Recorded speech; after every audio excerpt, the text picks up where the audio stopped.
Folks, Black Star Network is here. Hold no punches. I'm real revolutionary right now. Black power. Support this man, Black Media. He makes sure that our stories are told. Thank you for being the voice of Black America, Roland. Stay black. I love y'all. All momentum we have now, we have to keep this going. The video looks phenomenal. See, this difference between Black Star Network and Black-owned media and something like CNN. You can't be Black-owned media and be scared. It's time to be smart. Bring your eyeballs home. You dig?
Today is Tuesday, October 15, 2024. Coming up on Roland Martin Unfiltered, streaming live on the Black Star Network, a Michigan Republican Congressional candidate is accused of misleading voters after running an ad with the wrong election date in a black newspaper. We'll talk to one of the black lawmakers who filed a complaint.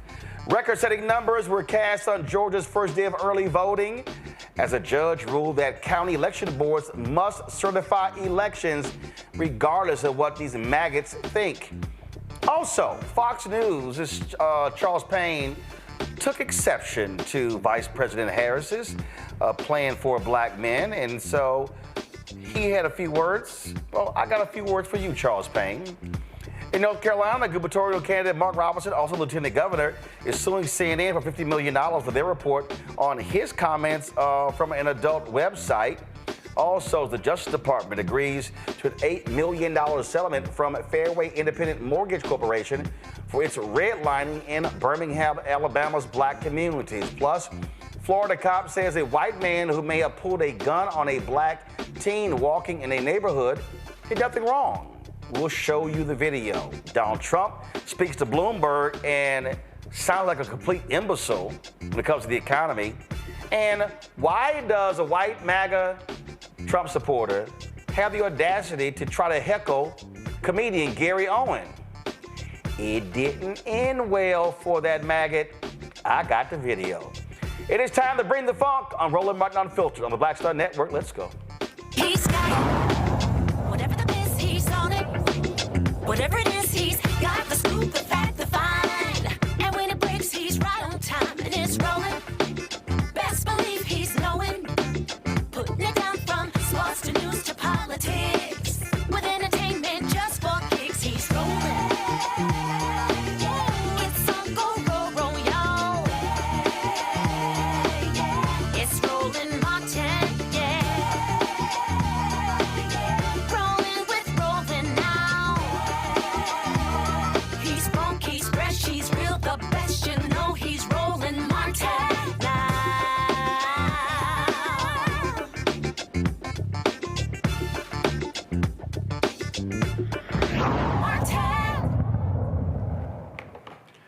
Folks, in Michigan, black lawmakers filed a complaint about an ad targeting black voters from a Michigan Republican running for Congress.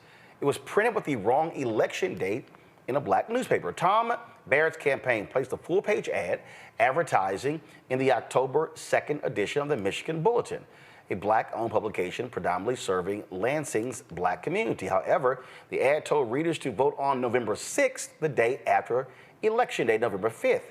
Barrett and Democrat Curtis Hurdle are vying for Michigan's 7th Congressional District. Democratic State Senators Sarah Anthony of Lansing and Erica Geis of Taylor say the ad violates state law. Senator Anthony joins us now from Lansing, Michigan. Glad to have you here. So, first of all, what was his explanation for this screwed up wrong ad? You know, first of all, thank you so much for having me on the show. And, you know, the Michigan Legislative Black Caucus was disappointed and quite honestly furious when we heard about this ad that was advertised in our Black community here in the mid-Michigan area. The Barrett campaign simply relegated it to a typo. But anyone that is running for Congress, which is a very high office here in the country, should be able to proofread. But the amount of sloppiness and, in our opinion, intentionality behind the misinformation related to this ad has just sent shockwaves throughout the Black community in Michigan's capital city.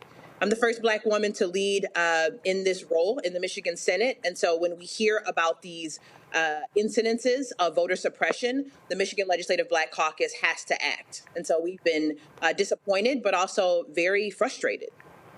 Any apology from him, or is it just, oh, well? I mean, you know the game, right? It's business as usual. It is, oh, well, it is, oh, it was just a typo.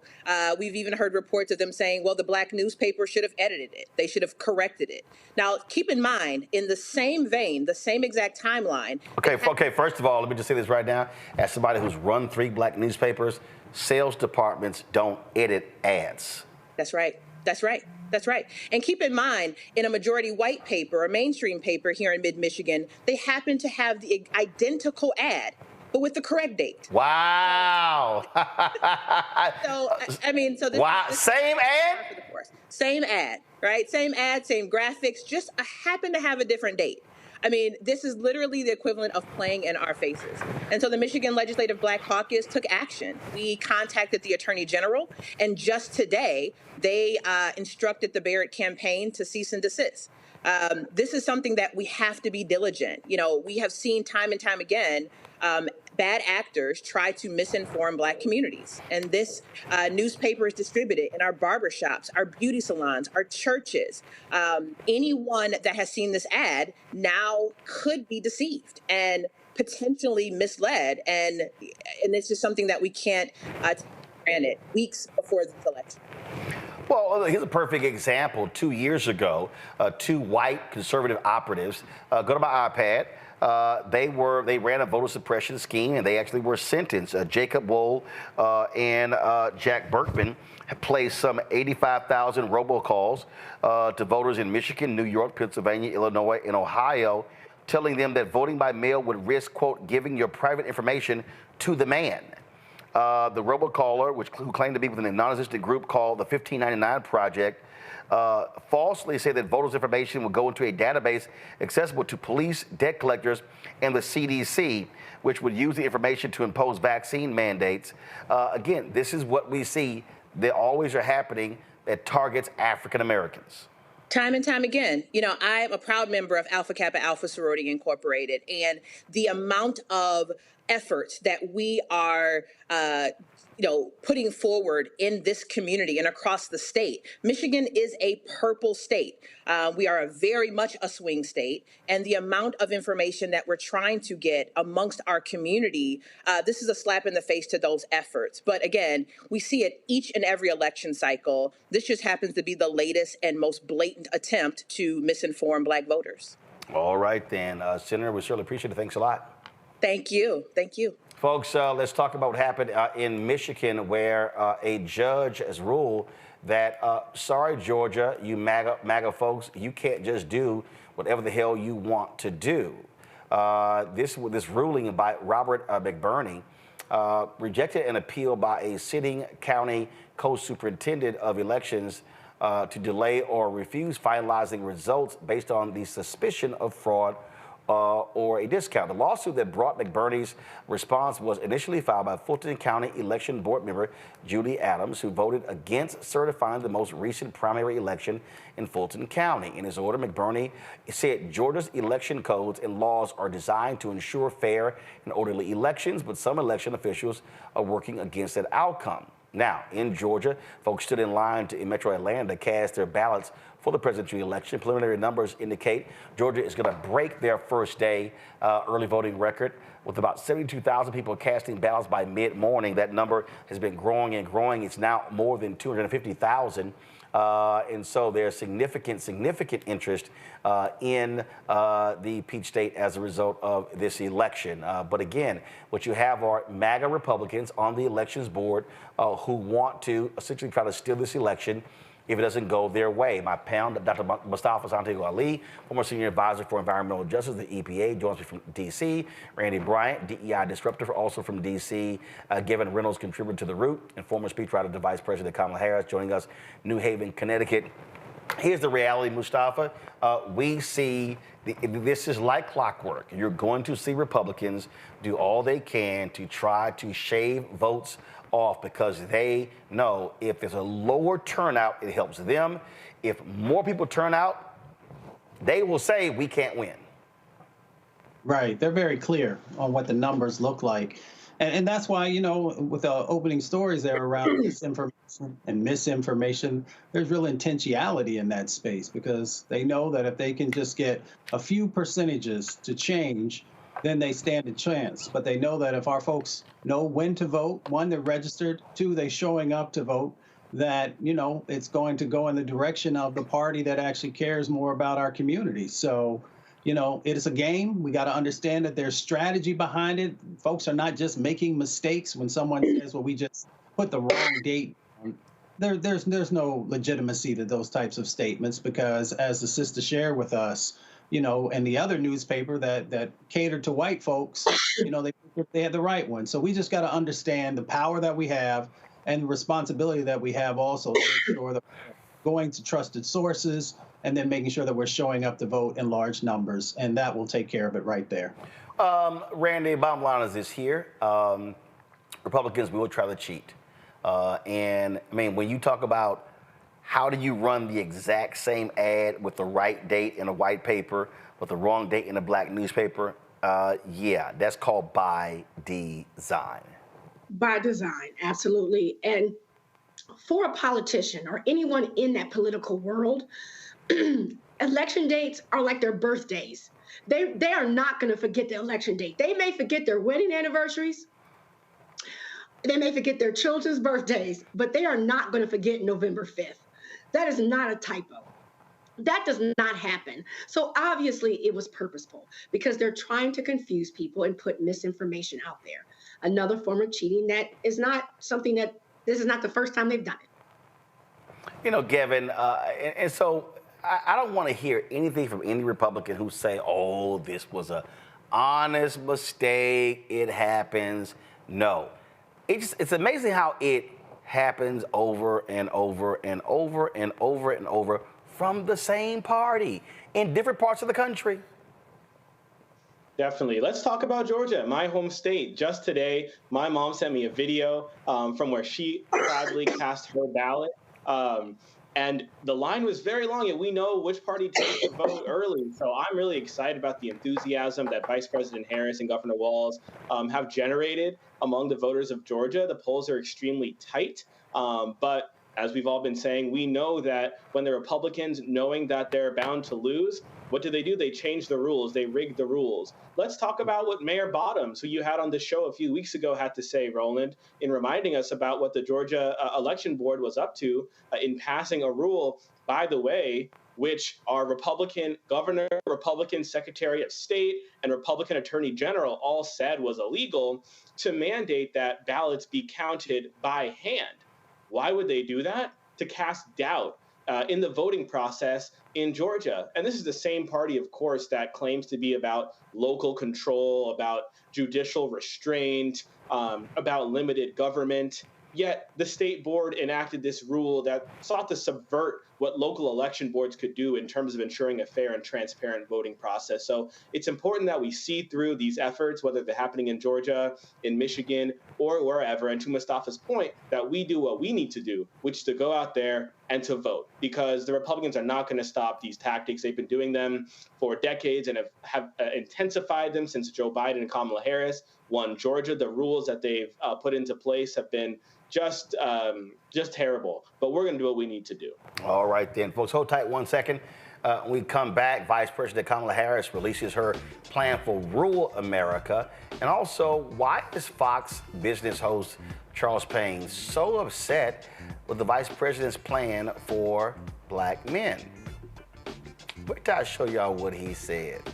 You're watching Roland Martin Unfiltered right here on the Black Star Network. He told us who he was. Should abortion be punished?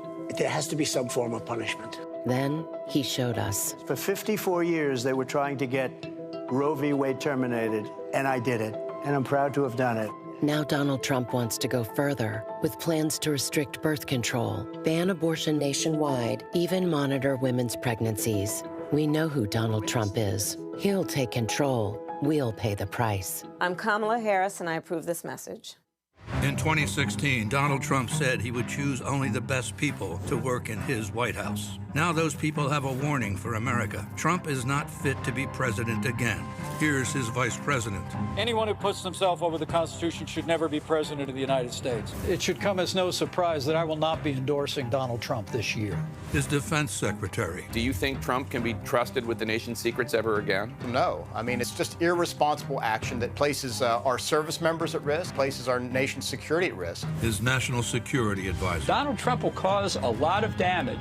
The only thing he cares about is Donald Trump. And the nation's highest-ranking military officer. We don't take an oath to a king or a queen or to a tyrant or a dictator. And we don't take an oath to a wannabe dictator. Take it from the people who knew him best. Donald Trump is a danger to our troops and our democracy. We can't let him lead our country again. I'm Kamala Harris, and I approve this message. I get it. The cost of rent, groceries, and utilities is too high. So here's what we're going to do about it. We will lower housing costs by building more homes and crack down on landlords who are charging too much. We will lower your food and grocery bills by going after price gougers who are keeping the cost of everyday goods too high. I'm Kamala Harris, and I approve this message because you work hard for your paycheck. You should get to keep more of it. As president, I'll make that my top priority. Bob and I both voted for Donald Trump. I voted for him twice. I won't vote for him again. January 6th was a wake-up call for me. Donald Trump divides people. We've already seen what he has to bring. He didn't do anything to help us. Kamala Harris, she cares about the American people. I think she's got the wherewithal to make a difference. I've never voted for a Democrat. Yes, we're both lifelong Republicans. The choice is very simple. I'm voting for Kamala. I am voting for Kamala Harris. It's John Murray, the executive producer of the new Sherry Shepherd Talk Show. This is your boy, Earthquake. And you're tuned in to Roland Martin Unfiltered.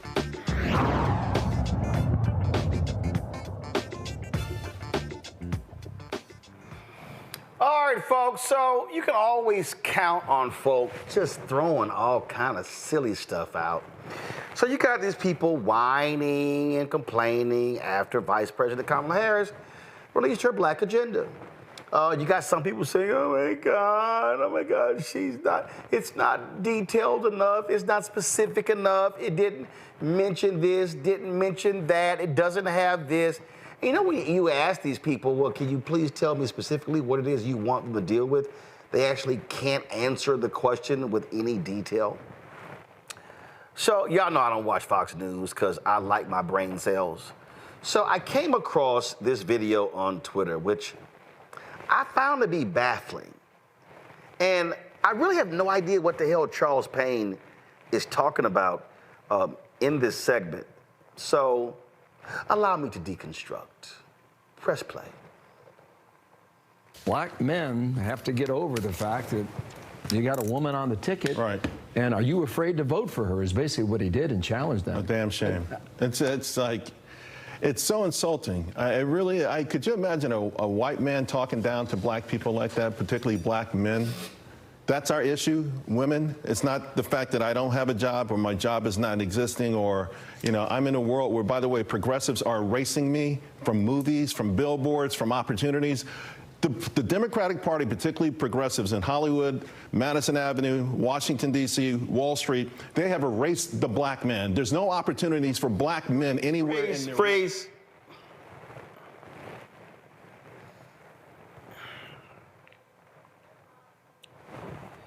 He just said Hollywood, progressives in Hollywood, Wall Street, all these places are erasing black men.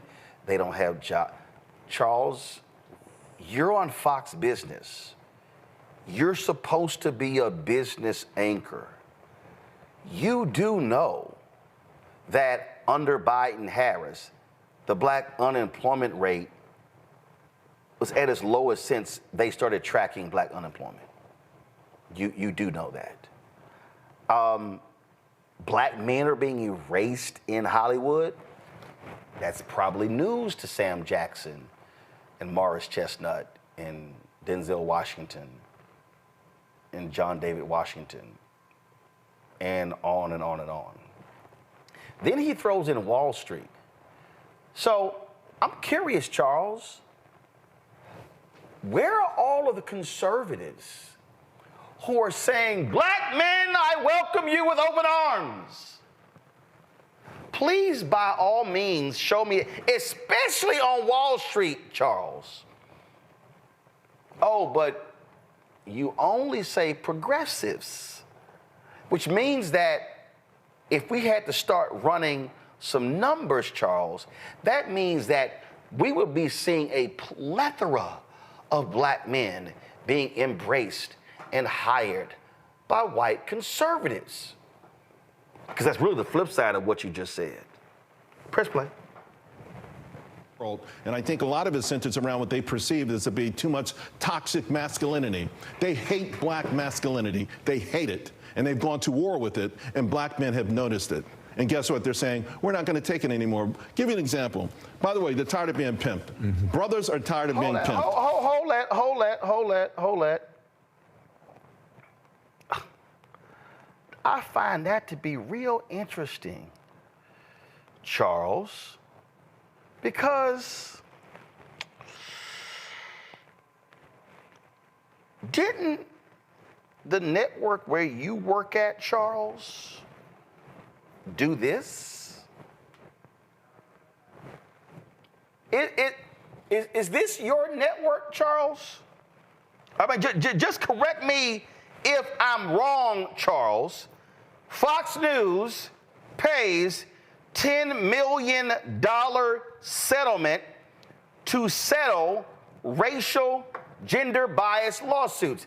This is May 16th, 2018. The story's from NPR. It says that the parent company of Fox News has paid approximately $10 million in settlements with 18 former employees, according to two sources with knowledge of the deal. The cases arose from intense scrutiny of Fox's workplace culture after it was convulsed by a sexual harassment scandal.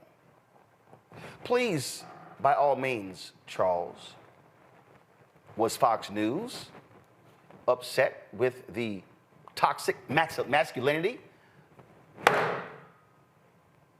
of black people? So you want to explain that? See, I love how y'all you just throwing out stuff. You got no facts, no backup, no research, no knowledge, no nothing. But you just, hey, let me just throw some stuff out. And you got Bill Hemmer. He don't know what the hell you talking about. And the woman sitting next to him, they ain't got no clue about black people. So they're not going to push back because they figure, oh, the black man sitting here, he surely has to know. Press play.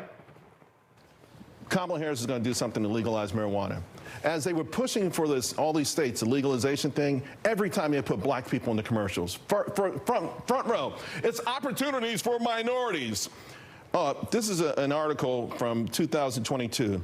Payne, talking about Congressman Donald Payne at the time, outraged that New Jersey denied cannabis licenses to all black-owned businesses who applied. To every single one. None. But they had the ads, black kids and black people making money from this. But when it came through, they gave them zero. They give them zero every single time. Freeze. So Charles brings up an article from New Jersey. First of all, let me remind you, Charles, that was the state of New Jersey. Donald Payne is a congressman. So you are trying to equate cannabis licenses with legalizing marijuana. That's two separate conversations. Okay, so while you are talking about that, and let me be real clear, Charles, because I'm so glad that you are so concerned about this story. There are many folks like yours truly who have reported on this, who have been advocating for this as well, and have also been demanding changes to these state laws because many of them have been hurting the very people who are helped. But I love it how, Charles, you think that's only in blue states. Again, Charles, by all means, can you show me how conservatives in red states are just so welcoming to black men? How they are laying out the black carpet for black men? Could you please show me how they are creating? Oh, I'm sorry. It's your guy with the lawsuits that target the Fearless Fund. It's conservative lawyers and conservative attorney generals. Remember after the affirmative action decision, the Supreme Court, that dealt with colleges and universities, Charles? What did Senator Tom Cotton do? Send letters to law firms telling them that their programs to increase black lawyers was unconstitutional. Charles, please, prove me wrong. Show me where you criticize Arkansas Senator Tom Cotton on your show. Charles, by all means, show me where you criticized these Republican attorneys generals who said that we're going after these programs. As a matter of fact, Charles, I'm gonna help you out. I would love to hear you, Charles Payne. And Charles, I've been on your show. You know me. I got your phone number. You got my phone number. Please, Charles, I would love for you to defend this program on your show. Los Angeles School District Black Student Achievement Program upended, targeted by conservative Virginia group. A federal civil rights complaint lodged by a conservative Virginia group has led LA Unified to end racial preferences in a program aimed at helping struggling black students. So right here, the Virginia-based group Parents Defending Education, whose mission is to oppose destructive practices in schools, including policies related to race, sexual orientation, and gender identity, had filed a complaint in July 2023 with the Federal Office for Civil Rights against BSAP. It alleged the program violated the Constitution and the Civil Rights Act of 1964 by providing extra education services based on a student's race. The Virginia group's trustees include Edward Bloom, who founded the organization behind the lawsuit leading to the 2023 Supreme Court ruling according to tax filings. Please, by all means, Charles, show me where you are critical of them. A program to help struggling black students. A program to help struggling black students succeed in school in order for them to be able to get jobs, build wealth, buy homes, help a family. But, Charles, please show me the evidence where you criticize their actions. Because here you are, oh my God, but black men don't have jobs and they're being shunned out and frozen out of commercials and movies and Wall Street and Hollywood and ad agencies. Okay, Charles, since you brought up ad agencies,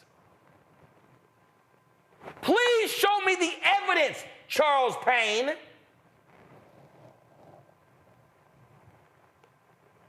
of you standing up and calling out these lily white ad agencies. Please show me the evidence. Here's an article, July 20th, 2023. Ad Age. Agencies owned or run by white execs jumps to 90%. Survey shows diversity actually worsened in some areas, such as creative last year. Charles Payne, show me the evidence where you went on Fox Business, on the show that you anchor, and called out these agencies. And if you did, great. But if you didn't, how are you going to raise the issue in opposition to the vice president's plan, but you didn't see nothing right here? Go ahead, press play. Every single time. And guess what? Black men are waking up. They're not wanted in the white progressive world. They are not wanted. And they're waking up to this and they're pushing back. Wow.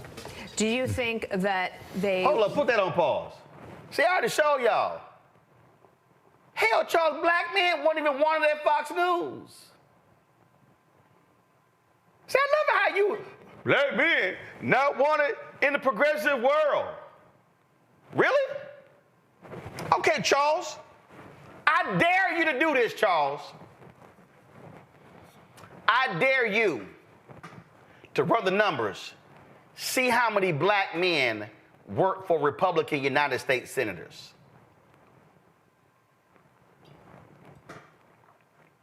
I dare you to run the numbers to see how many black men are working for Republican members of the U.S. House. See, she got all this smoke for progressives. Okay, I dare you, Charles, on your show on Fox Business to show the same righteous indignation on the Republican side. But you and I know you ain't gonna do that. Because you and I know who cut your check. In fact, Charles, since you got all this smoke for progressive, how many black men at Fox News and Fox Business? In fact, let me pull his name up.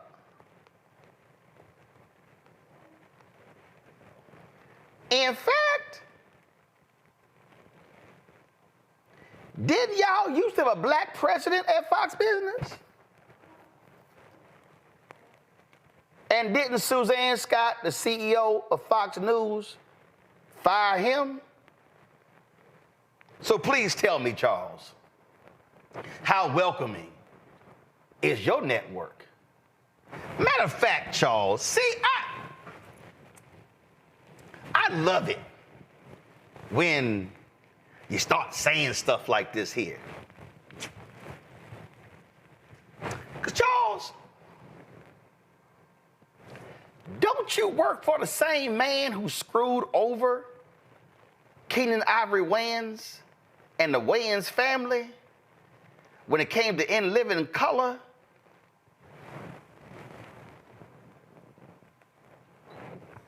See, I remember there was a show called In Living Color that helped make Rupert Murdoch real rich. And I remember when Fox launched the FX cable network and y'all started running reruns of In Living Color on the network, and that cost Keenan Ivory Wayans millions of dollars in residuals in the syndication market. And that's when Keenan Ivory Wayans and the Wayans family quit the show, and y'all tried to keep it going, but you couldn't do it without the brilliance of the Wayans family. So you tell me, Charles, You ever brought that up to Rupert Murdoch? You ever raised that with the Fox Entertainment executives? Now, I know Rupert sold Fox Entertainment, sold it over to Disney. But since you want to talk about how progressives or don't like black toxic masculinity and they don't want to support black men, they ain't helping black men, your boss did that. Your boss, yes, your big boss, Rupert Murdoch, screwed over a black man named Keenan Ivory Wayans out of millions of dollars by running episodes of In Living Color on his cable network, thus cheating Keenan out of millions upon millions of dollars he could have made in the syndication market. That's what your white conservative boss did to a black man. Y'all go ahead and press play. For those who are not inclined to vote for Kamala Harris, will they sit it out and not vote, or will they vote for President Trump? I think the majority will vote for President Trump. This is not a sort of, hey, protest, you're going to miss me kind of thing. This is like, okay, this is a guy, by the way, for all of the media attacks against Trump, he has reached out to black voters from day one. Even when inside the Republican Party, all the experts, right? And we have a few of them who come through the building. It's a mistake like that, like when they say don't campaign here, don't campaign there. All these experts who, by the way, are not at the top of the ticket, told them not to reach out to black voters. This is from the very beginning. He goes to the Bronx. He goes to these different places. He's reached out to black voters in a way that no Republican candidate ever has. Despite the fact that they said, well, your return on investment will be nil. He still has gone out and done that, and people appreciate that. Yeah, one more thing for that New York Times poll. 47% of African-American voters, a plurality, said crime in big cities had gotten out of control. Sure. Well, no duh. Yeah. They care about it, too. Sure, of course, black people care about it. Listen, when I sit with my friends and we talk, yeah, they're all registered Democrats, and most of them are loathed, have never voted for a Republican. But when you listen to our conversations, you would think it was a room full of 10 Republicans. You know, I mean, it's like, it's time to say, hey, whether you talk out loud, because, you know, this whole cancel culture has been existing in our black community for a long time. Either you keep it real, but when you want to be yourself, it's not keeping it real, right? You keep it real or you're kicked out. People are saying, forget about it. I need to take care. Every one of these initiatives, by the way, Kamala Harris is talking about. Mentorship, apprenticeship, these are all buzzwords. These are all buzzwords. You know, I'm 23 years old. Now you want to give me an apprenticeship? You're not even talking about long-term solutions for my children. None of this is for long-term. Oh, health initiative, get the health initiative. Now how they're going to help black people in health? They're going to expand screening, preventative screenings. That's not helping. That's not helping. That's the kind of thing when they tell black people, go out and improve your credit. For what? To be a better consumer? I mean, all of this stuff is ridiculous. This is all the stuff this is in their bag of tricks. But the bags of tricks, it's old, it's got cobwebs on it, and it's left black people wanting and hurting in this country. It can even hit K through 12 education. What you just heard there was a busload of bullshit. First of all, Charles, you know you lying.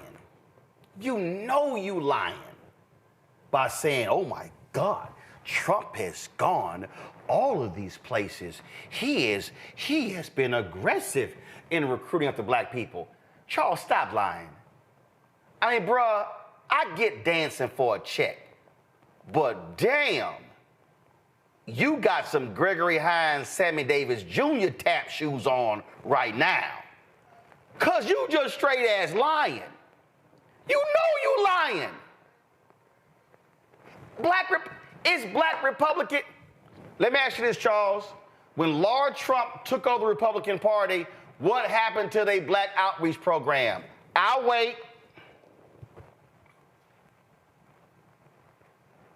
If the black outreach person quit when Trump took over in 2017, I'll wait. Come on, bro, I got receipts. I got receipts. And then you're like, well, I sit with my friends and these things happen and Trump is going to the Bronx and he's going to black.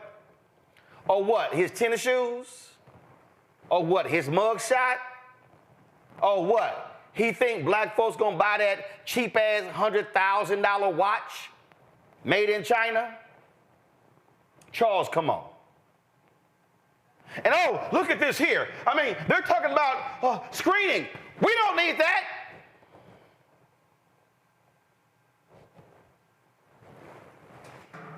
We don't need screening. We don't need screening for prostate cancer. We don't need screening for glaucoma. We don't need screening. What the hell are you talking about? Charles, in fact, your man Trump opposed the Affordable Care Act. Oh my God, they ain't done nothing for black. Okay, Charles, when did Trump announce his platinum plan?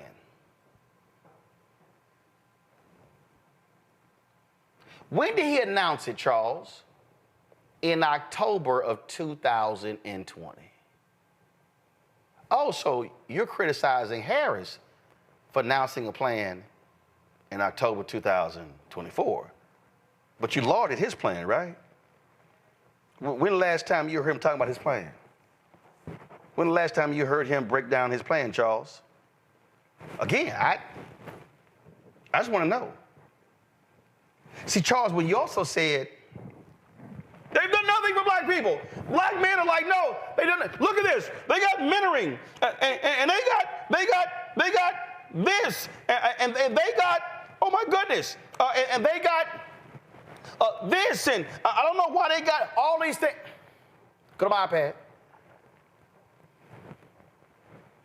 All I'm gonna do is scroll. Did any of this stuff happen, Charles Payne? Let me ask you this, Charles Payne. Did you cover any of this on your show? Charles Payne, have you had the head of the SBA on talking about them growing black American business ownership at the fastest rate over 3 decades? You have a business show. They tripled the number of SBA-backed loans to black-owned businesses. Charles, you have a business show. Awarded a record $10 billion in federal contracts to black-owned small businesses in 2023. Charles, you got a business show. You could cover all these things, Charles. I have. Charles, they've invested $17 billion in HBCUs.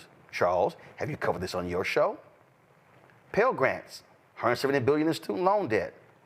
Charles, have you covered on your show them rooting out racial bias in home appraisals, closing the black-white home valuation disparity gap by 40%? Charles, you have a show. Have you covered any of this? Have you discussed on your show, Charles, that black wealth, even after adjusting for inflation, is up 60% relative to pre-pandemic levels, the largest increase on record? Charles, have you covered any of this on your show? I'm just curious. I'm just curious, Charles. See, again, I love it. And let me just keep going. Let me just keep going. See, Charles, I'm doing the work for you. I'm doing the work for you. As a matter of fact, Charles, I might text this to you so you can have it in your bookers. Charles, I dare you to have this on your show. Oh, I'm sorry, Charles.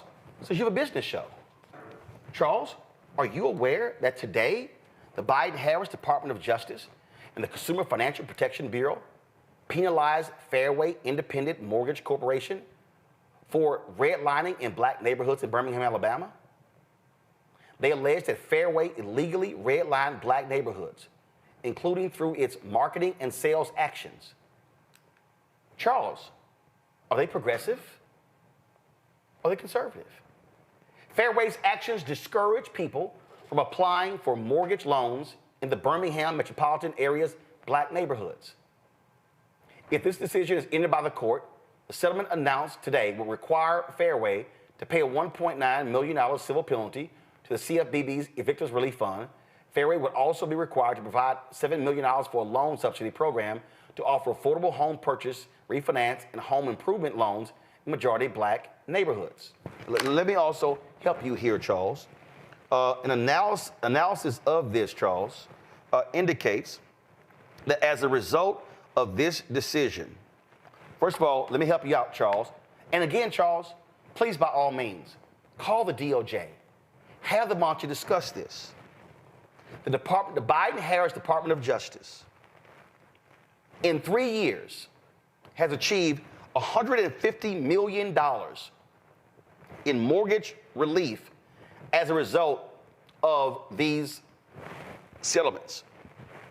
Every dollar generates $10 in activity. So this represents $1.5 billion. Charles, where you at? Charles, I dare you and Dana Perino and Bill Hemmer to discuss this on Fox Business, discuss this on Fox News. That happened under Biden-Harris. But see, it's amazing how y'all don't cover none of this. But you want to pontificate. Black men can't get a job. Black men not in Hollywood. Black men not in commercials. Black men not in ad agencies. And Charles, you don't cover any of these stories. And if you did, send me the video. I'll correct the record. But some tell me, you ain't never covered any of these stories. And truth be told, you never will. Mustafa, Randy, Gavin, see, this is the stuff I'm talking about. When these folk, Gavin, go on these shows and say all sorts of stuff, and they not expecting somebody's gonna clap back. Yeah, I'm not on Fox News, I'm not on Fox Business, but guess what? We damn sure gonna check the facts. Gavin? Yeah, I was keeping track of some of these lies he was telling. So, he said, black men are gonna vote for Trump. He said they're not going to stay home, they're going to vote for Trump. He lives a majority. Ain't no way in hell. First of all, the largest percentage of black men voting Republican was in 1972 at 23%. Charles, what the hell are you talking about? Majority of black men going to vote for Trump. Gavin, go ahead. Yeah, no, you're good. Yeah, so he said a majority of black men are going to vote for Trump. That's not going to happen. And in fact, right now, Trump has made zero gains with any black voters, men, or women, since the last time around. He said that Trump has reached out to black voters since day one. I guess what he's talking about is when he took out a full-page ad to call for the death penalty for the now exonerated 5, when he alleged that Barack Obama was not a U.S. citizen and was born in Africa, when he told us that there were fine people on both sides at the Unite the Right rally in Charlottesville. When he told us that Haiti was a shithole country. When he told the Proud Boys to stand back and stand by.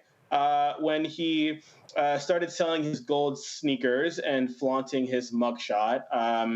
And when his RNC, led by his daughter-in-law, decided to close every single minority outreach office that the GOP supposedly opened. So, yeah. Yeah. Thank you, Roland, for checking him, because Republicans be doing this. And J.D. Vance told us the other week in the debate, I didn't know y'all were fact-checking this. Randy, these are the same people who don't believe in systemic racism, who didn't do a damn thing. And Randy, under Trump, there was one police. And see, don't try to talk about crime, Charles, and Dana and Bill. 1 police patterns and practice investigation under Trump, 12 under Biden-Harris. Those are what we call facts, Randy. And also, Randy, we know damn well Charles ain't done no stories on how white these ad agencies are. And trust me, they all ain't progressive.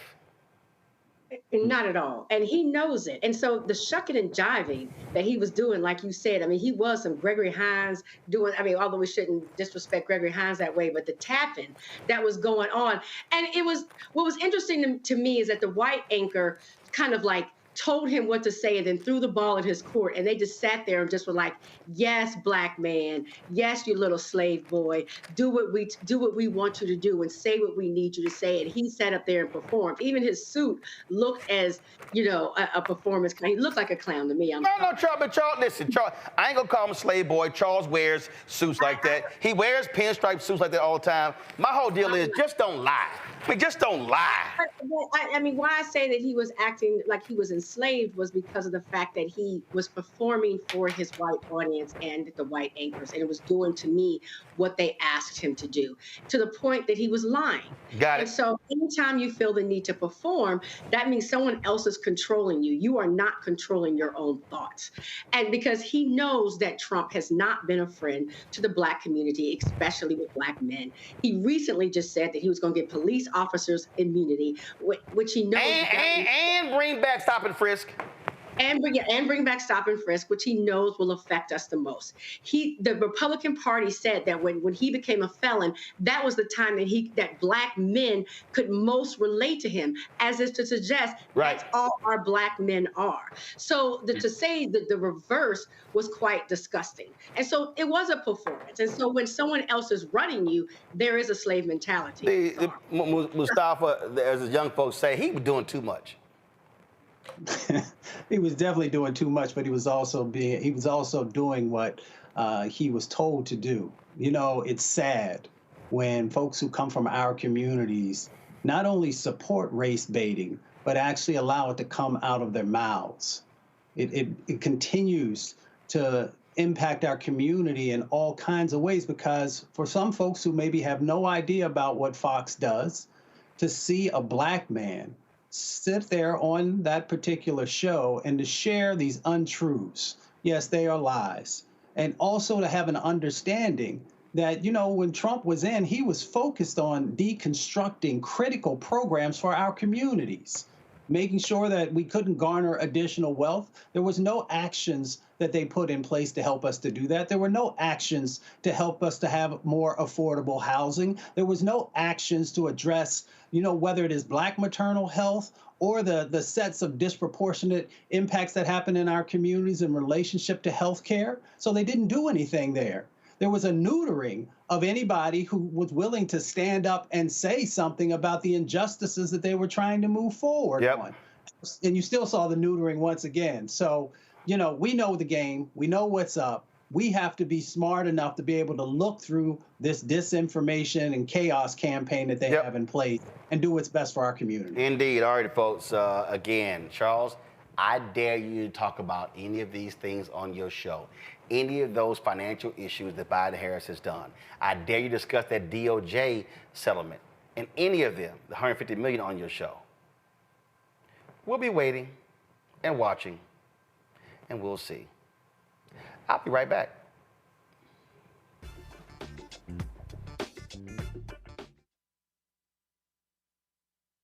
IVF is a miracle for us because it allowed us to have our family.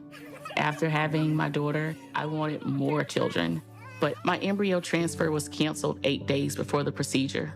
Donald Trump overturning Roe v. Wade stopped us from growing the family that we wanted. I don't want politicians telling me how or when I can have a baby. We need a president that will protect our rights, and that's Kamala Harris. I'm Kamala Harris, and I approve this message. Of 100 Republicans who worked in national security for Presidents Reagan, both Bushes, and for President Trump, now endorsing Harris for president. She came up as a prosecutor, an attorney general, into the Senate. She has the kind of character that's going to be necessary in the presidency. Vice President Harris is standing in the breach at a critical moment in our nation's history. We have a shared commitment as Americans to do what's right for this country.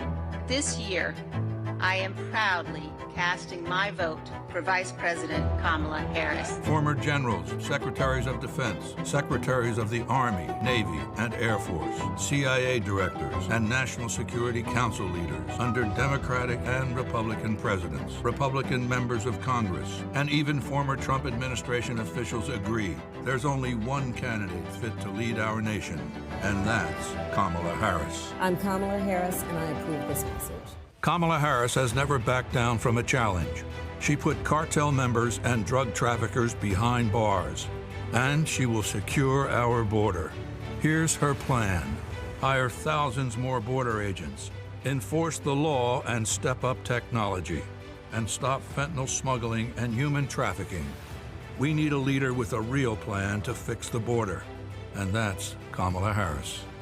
I'm Kamala Harris, and I approve this message. Here's Here's a 78-year-old billionaire who has not stopped whining about his problems. Oh, she had a big crowd. Oh, the crowd. This weird obsession with crowd sizes. It just goes on and on and on.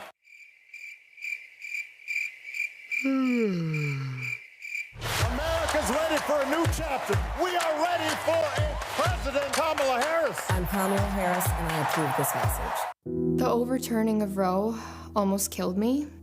I had a blood clot in my uterus that caused my labor to have to be induced because of the overturn of Roe v. Wade. I wasn't able to get life-saving treatment sooner. I almost died. And that's because of the decision that Donald Trump made. I was able to get Roe v. Wade terminated, and I'm proud to have done it. The doctors and nurses were afraid that if they treated me in the incorrect way, that they would be prosecuted for that. And that's appalling. Donald Trump says that women should be punished.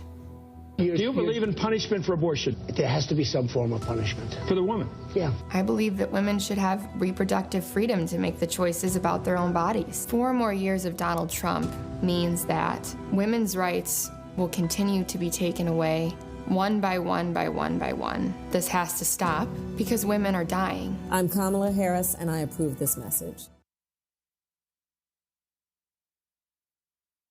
The overturning of Roe almost killed me. I had a blood clot in my uterus that caused my labor to have to be induced because of the overturn of Roe v. Wade. I wasn't able to get life-saving treatment sooner. I almost died. And that's because of the decision that Donald Trump made.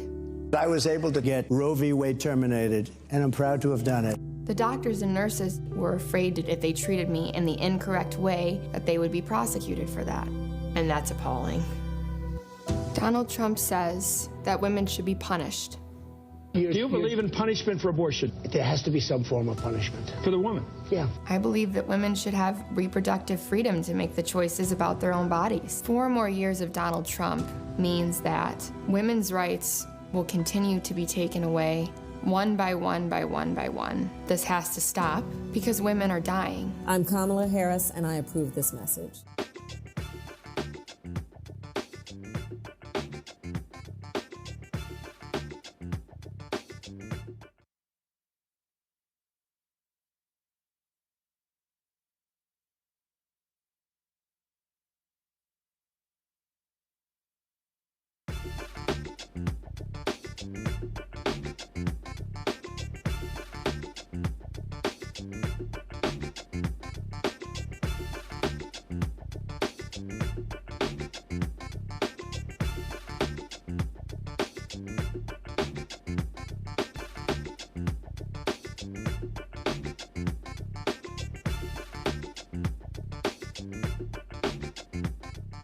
That I face is that they are trying to scare people away because they know they otherwise have nothing to run on.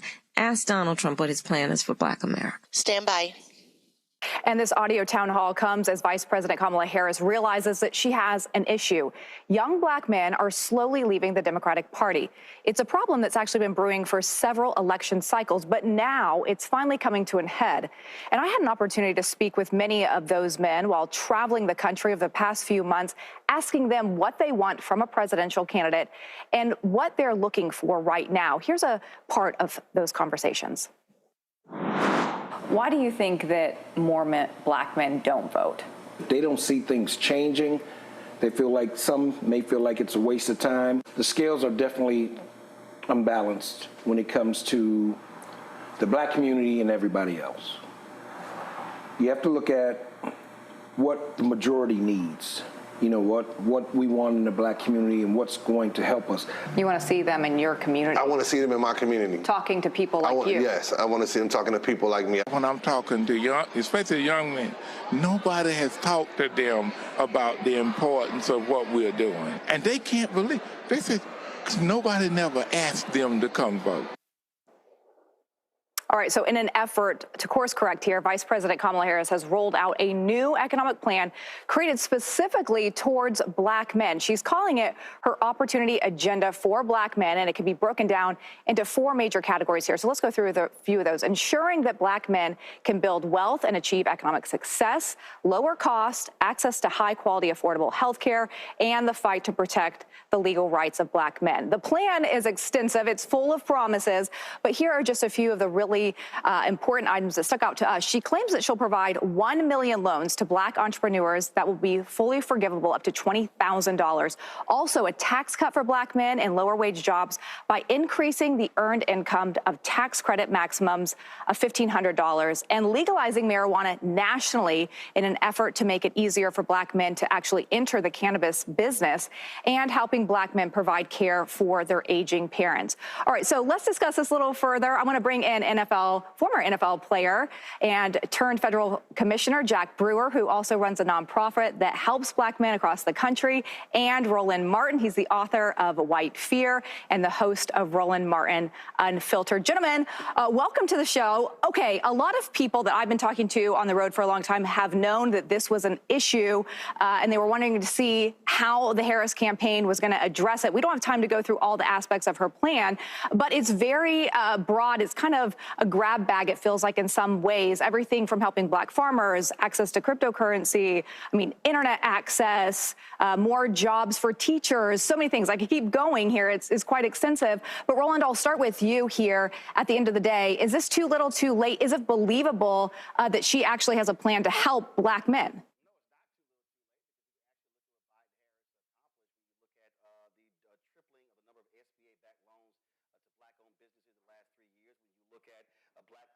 Business ownership grew at the fastest rate in more than 3 decades, $17 billion to HBCUs. When you talk about $178 billion in student loan debt, those things actually happen.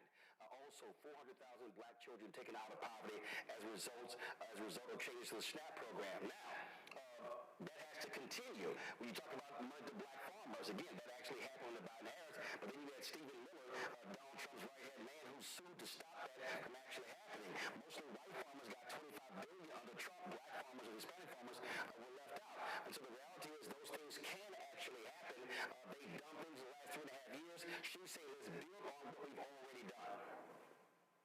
You know, the thing is, though, Jack, at the end of the day, from many of the men I've talked to, they don't feel heard, they don't feel seen, they don't feel like the Democratic Party has been doing those things that Kamala is talking about. So are they going to be convinced that she is the future, that she can change? Because they're saying what they're seeing right now they don't really like. That's why they're leaving.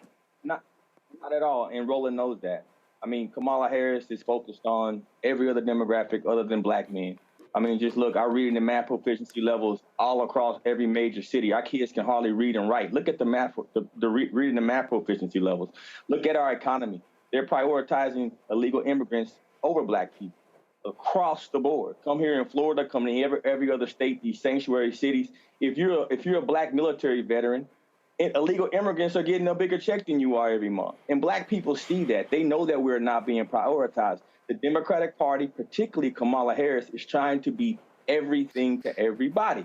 And secondly, she's been in office almost 4 years now. Why hasn't she put any of these plans into effect already? She hasn't. She's not going to do it because right now she's pandering to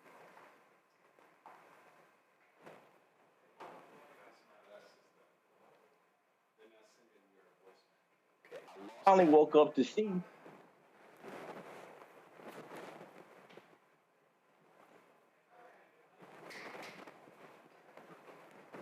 masses. But if you're a legal immigrant and you commit a crime, they let you run the streets. We got 15,000 illegal immigrant murderers. We have another 13,500 rapists that are illegal immigrants running our streets. If they were black men, they would be locked up. Roland knows it, and the entire black community knows it. And that's the reason why not win on November 14th. But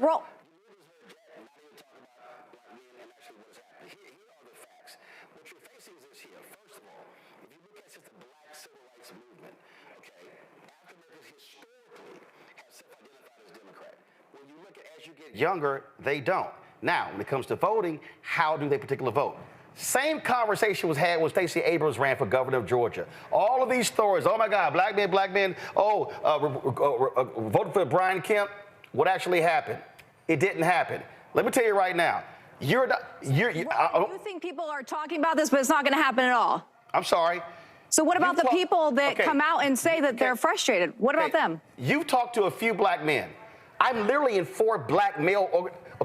I'm in 4 black male organizations. 55,000 black men. I win with Black Men Call. I have 1.42 million YouTube subscribers. 65% are black men. I think I know what I'm talking about because of black men. What you're finding is. Isn't that just a moot point? Isn't this a waste of our time if there's not a problem? If it's not a problem, why would Trump launch a platinum plan? It's called you're appealing to demographics. Politics is about appealing to multiple demos. Guess what? Today, Harris released a rural plan for America. You have plans targeting women. You have plans targeting inner cities, targeting rural, targeting business owners, targeting men, targeting women. That's across the board. The reality is this here. The problem for Republicans is black men vote for Republicans at the smallest group out of all men in America. Black men are the second largest voters for Democrats. What is required here is for Democrats to not only speak to the issues, but yes, also deliver and also explain when you do. Today, the Department of Justice settled against a bank in Birmingham, Alabama that committed redlining against black communities. And that money right there, they have to create a $7 million loan to provide loans to black people in Birmingham, Alabama.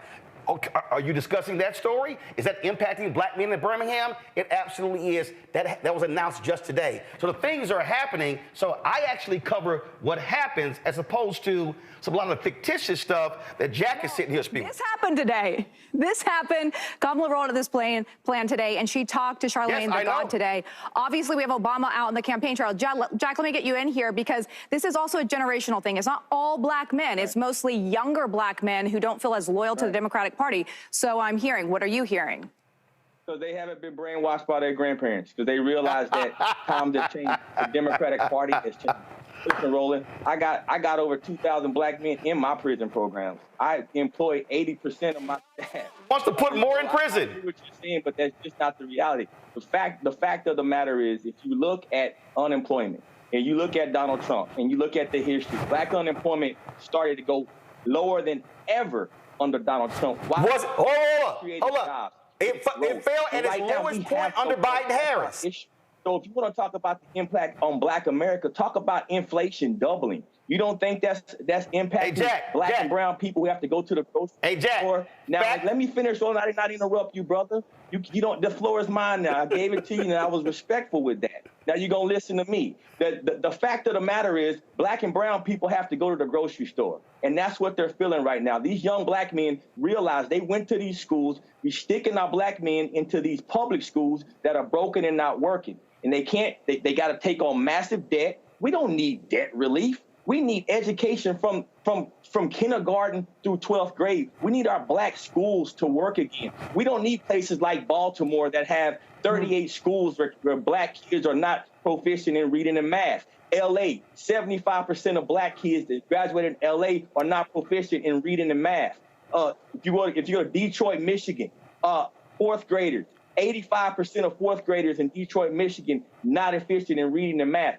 People understand that, particularly young people, because they're having to deal with the realities of this economy where they can't pursue the American dream that my dad and my granddad could pursue. You can't continue to talk about the victimhood. We're not a victim. We're in the greatest nation on earth.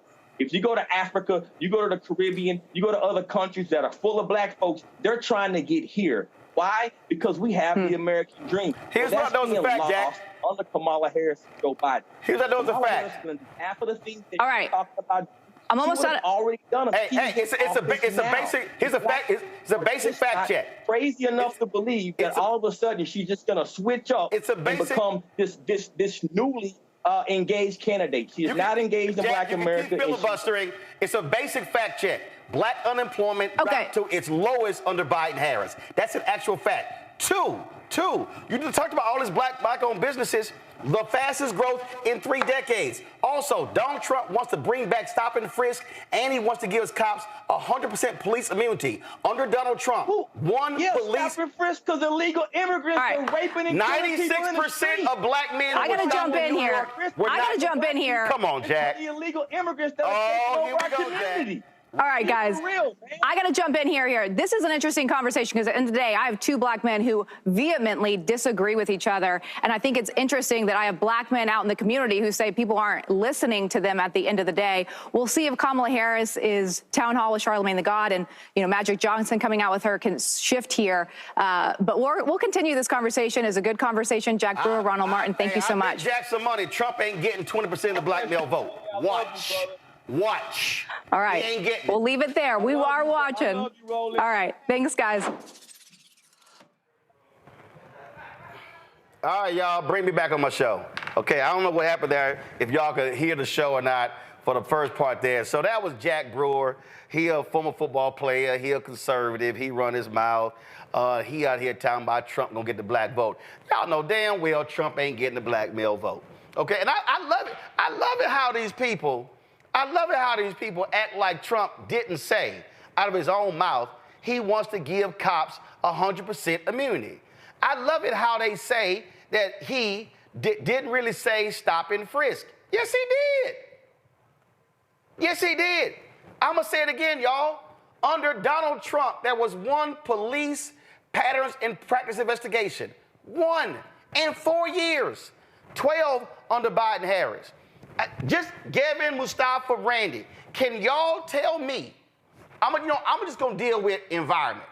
Mustafa, for the audience, tell me the difference between the Trump EPA when it came to environmental racism and Biden-Harris. Oh, damn, I'm sorry. Trump-Pence didn't even believe environmental racism existed. Well, that in itself says a lot, that they didn't even admit that it happens inside of our communities. They knew that we had, hundreds of thousands of people who are dying prematurely from air pollution, but yet they continued to want to allow the fossil fuel industry to pump inside of our communities. And then, of course, we see what happens after that. The stuff that goes into the atmosphere then causes these severe storms, these hurricanes, and a number of other things. And again, we get hit first and worse than ours. When it came to the opportunity to actually address what was going on in Flint, Michigan, and other communities in relationship to lead and the poisoning of our children, once again, they dragged their feet and they did not make definitive actions. But the Biden-Harris administration has. They've changed out a whole bunch of pipes that are there. You look at the water quality issues and the crumbling infrastructure inside of black communities. Once again, they had an opportunity to be able to address that, but they decided to redirect resources to other communities that weren't as needed. So you can go down the laundry list of things if you want to talk about public health in relationship to black folks, if you want to talk about the impacts that are happening from environmental racism, if you want to talk about stopping job creation of a green economy that could lift black people up, both with business ownership and addressing these health impacts inside of our communities, they said nay to all of those. Randy, we already know who can't stand DEI. We know who's against affirmative action.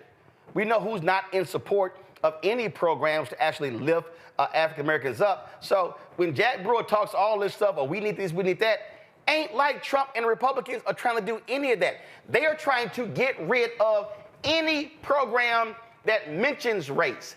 They want to get rid of any program that actually is helping African Americans move ahead. When it comes to diversity, equity, and inclusion, they haven't actually been quiet on it. They have aggressively worked against it. As we know from the Supreme Court ruling that essentially said that race is not an issue in this country whatsoever. They try to act as if we are on a level playing field, as if we have not been held back by 400 years, as if there was never this period where as if we were always able to get the same amount of jobs, as if there's still not discrepancy in how much that we're paid compared to what a white male is paid or white people are paid.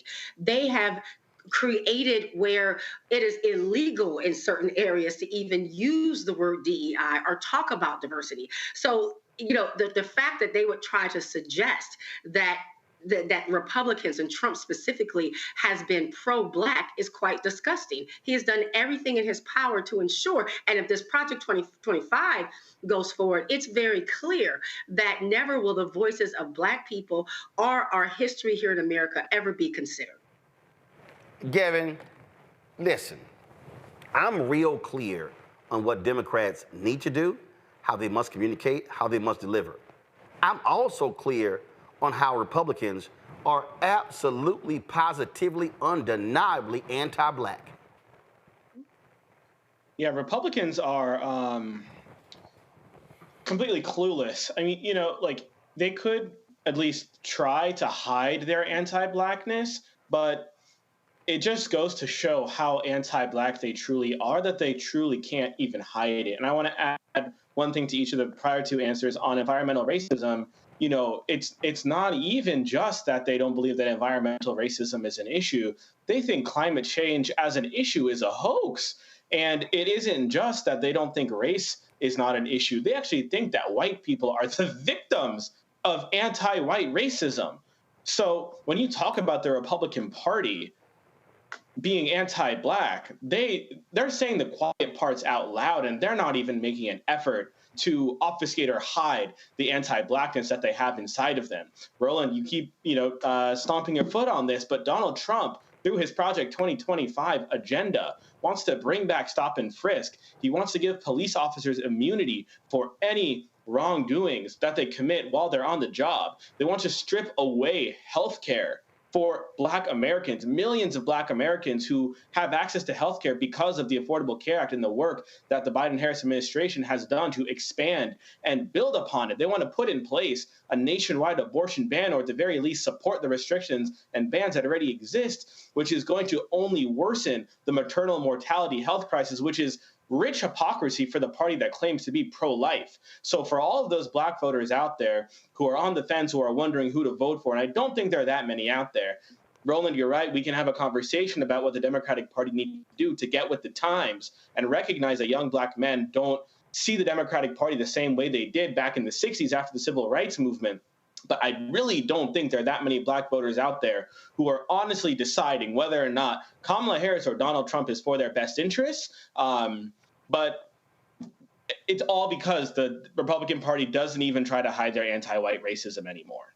Absolutely. And if you want to understand, again, how these white men out here are thinking, you know, you look at the International Association of Firefighters. You know, they have endorsed a Democrat, I think, going back to every election since 1960. The two elections where they did not endorse, both happened to be when women are at the top of the ticket. Hillary Clinton, as well as now Kamala Harris. So the California firefighters broke ranks with the international organization, endorsed Harris. The Michigan, now check this out. The Michigan firefighters, they're not endorsing, so y'all gonna love this one here. After 10 days of discussion, the Michigan Firefighters Union ultimately decided to stick with the International Association of Firefighters non-endorsement on October 3rd. The original decision blindsided the Harris campaign officials who thought they were close to clinching the coveted support. We are following the IAFF recommendations on the presidential election, Matt Serra, who heads the Michigan Firefighters Union, told Politico. However, we have made it clear to our members that our executive board believes Harris is the best choice for supporting our labor issues. Now, isn't this amazing, Randy, that you have the most pro-union administration in more than 50 years in Biden-Harris? And the Teamsters and the firefighters, oh, they stood with Biden, but now that Harris is a nominee, oh, no, we're not endorsing in the race. Did they miss the Biden-Harris part? Or did they miss the Harris part of Biden-Harris? And so if you want to see how, and look, firefighters, Teamsters, we talking white men. Right. And misogyny is real. And so to put a Black woman in charge, some people cannot embrace that concept. And so, you know, even with the announcement, how they say, you know, in some ways we really respect the things that have been done, but we're not going to endorse, or they won't go that far, not for a Black woman. And, you know, and that's a real issue that the campaign is aware of, that some people are not comfortable seeing a Black woman in charge, even if the person running against her has shown to be very poorly qualified. Yeah, but look, what you're dealing with here is again, these are white men. These are white men who are voting against their own economic interests, and that's all it boils down to. And so, yeah, they want Democrats to save their asses when it came to their pensions, but then it's kind of like, oh, yeah, but we're going to go ahead and, we're going to stand with Trump. Yeah, Roland, I just have to say one thing. It really upsets me because I see so many people saying that people like me and you are saying that people should vote for Kamala because of race, and this is not about race, and we want the best candidate. Whereas Trump's campaign is all about race. It's all about protecting whiteness. It's all about keeping white males in charge. And it's the complete opposite for us. We're just saying, yes, she happens to be Black, she happens to be a woman, and she's clearly the most qualified and best candidate. Right? She is the one who doesn't have felonies. She is, we don't have to get into that, it's clear. But it's just so interesting that people keep trying to accuse us of making this about race, whereas Trump's entire platform is designed to protect whiteness and protect white supremacy and white males being in charge. That's what really it's about. Fundamentally, Project 2025 is a roadmap for keeping white males in charge. Kevin? And it is really sad because, you know, you think about the agendas of these two.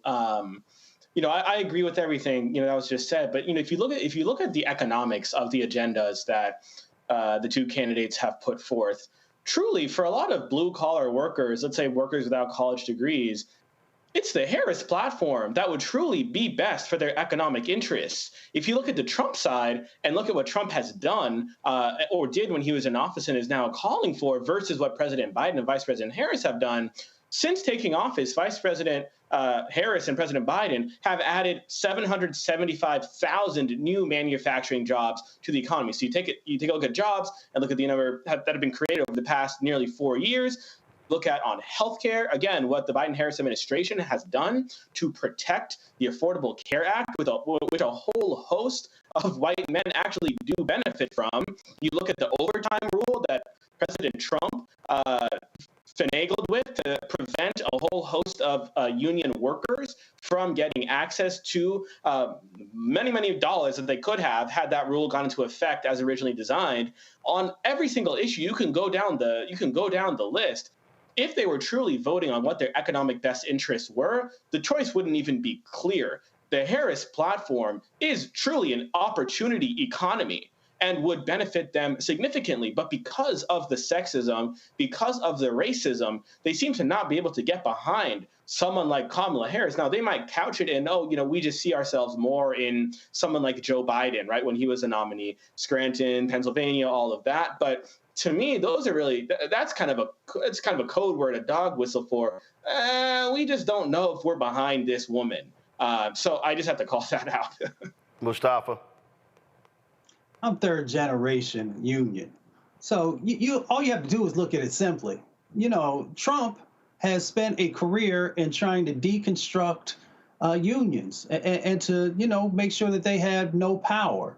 On the other side of the equation, you have the Biden-Harris folks who have made sure that whether it was auto workers or folks who work on the docks or a number of other positions and other sets of opportunities that are out there, that they've been supportive. They also put policies in place to help to make sure that union workers were going to continue to be able to be very fruitful. When you look at the bipartisan infrastructure bill and you look at some of the other bills that they passed, all those resources and dollars, those are about making sure that we are strengthening and rebuilding America. So if you are truly a union person, a man or woman or another part of the union family, how could you possibly not support the party or individuals that are actually standing up for you? Hey, Mustafa, listen to what Trump said. Mustafa, listen to what Trump said today at the Bloomberg Economic Q&A. This is what he actually said about auto workers. United States, and they have a little bit, but you know what they really are? Assembly, like in South Carolina. But they build everything in Germany, and then they assemble it here. They get away with murder because they say, oh, yes, we're building cars. They don't build cars. They take them out of a box and they assemble them. We could have our child do it. Can we come back?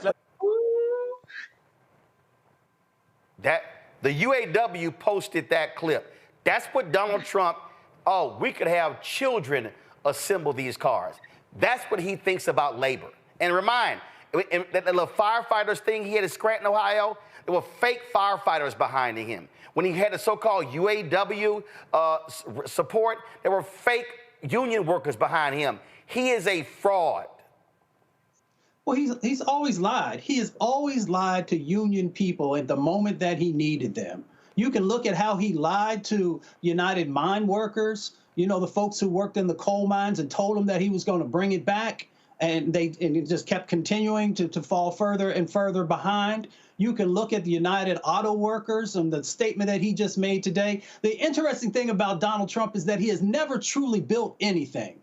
But you have men and women who work with their hands to help to make sure that our transportation system is moving forward, but yet he will belittle them. And folks will still go out and give him their vote, even though he said to you in a very clear way that he cares nothing about you. It's not that he just doesn't care about you, because he is also impacting your children and your children's children by the decisions that he continues to make. So I never tell anybody who to vote for, but I am very curious how you allow someone who has told you that he despises you, that he doesn't see any value in you, and that you would still turn around and give that individual your vote. I'm going to go to a break, and we come back. If any of y'all out there think that Donald Trump is an economic genius, wait till we come back. I'm going to show you how this fool just utterly embarrassed himself and everybody else at the Bloomberg discussion. Y'all, the clips are just unbelievable. That boy is stupid. We're going to show you some of this when we come back. Support the work that we do. Join our Bring the Funk fan club. The goal is to get 20,000 of our fans contributing on average $50 each annually. That's $4.19 a month, 13 cents a day. So, please say it again. What y'all tell me? Okay, all right. See your checking money order, P.O. Box 57196, Washington, D.C., 20037-0196. Again, P.O. Box 57196. Give me 1 second. I'm just going to go ahead and pull this up, y'all.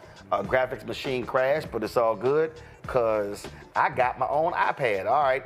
PayPal, R. Martin Unfiltered. Venmo is RM Unfiltered. Zelle, Roland at RolandSMartin.com. Roland at RolandMartinUnfiltered.com.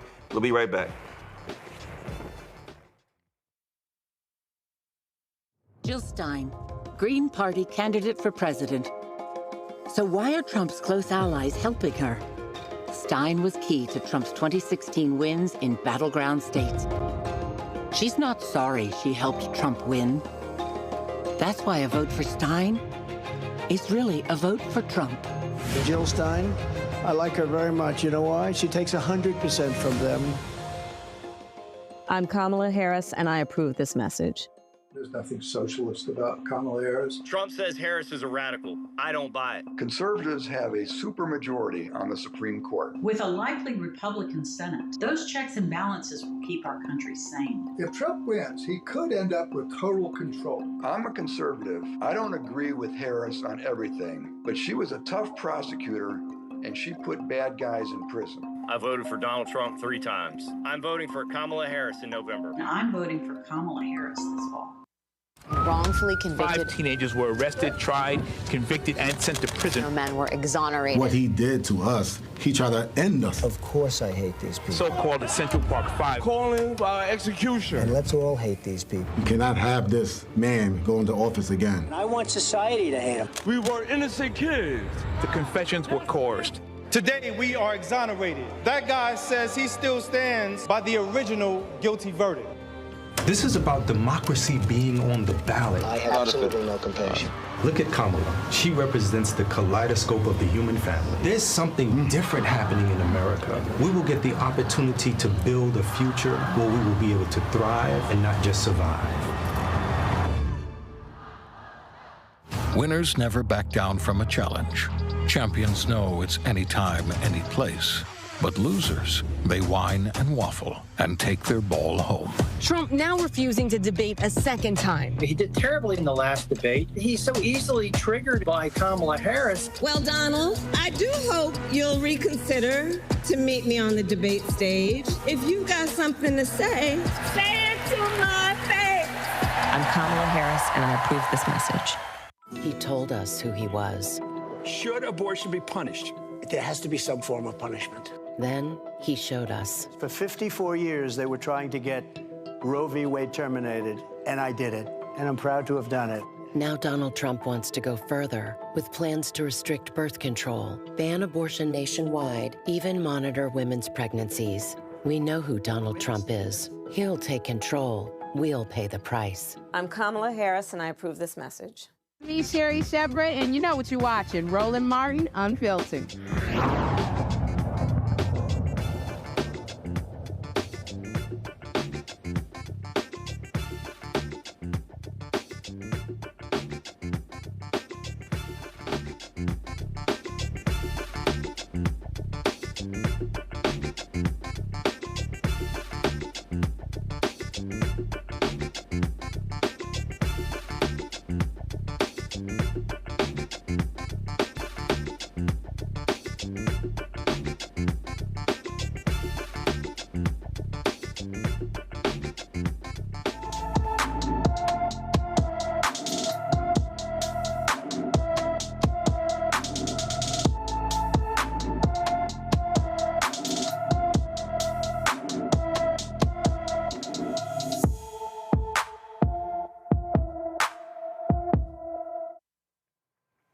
Brandon George has been missing from his Wilmington, Delaware home since September 9th.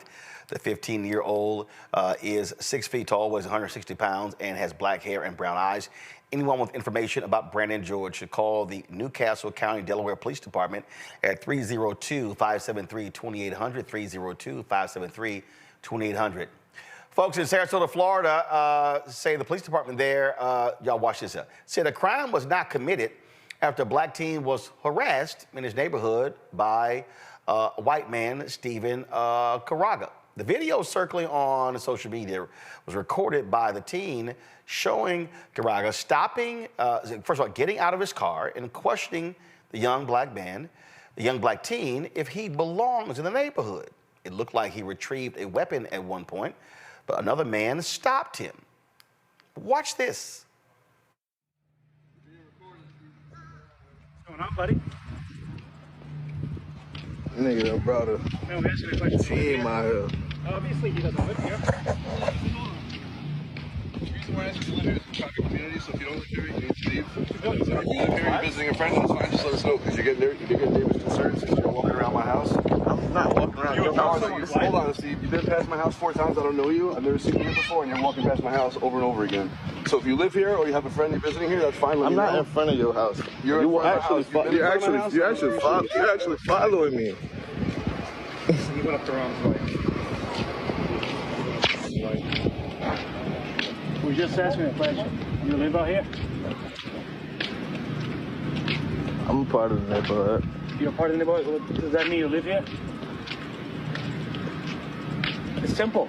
Like, bro, what? I'm asking you a question. You live here? You went up to my wife. Bro, I didn't go up to your wife, bro. I don't know who you're talking about. For real. And I think I can walk around my neighborhood. If you live here, yeah. So you live here. What? You live here? You gonna keep asking me the same question over and over and over and over and over. This man following me. This is harassment, right? You haven't answered yet. That's harassment, right?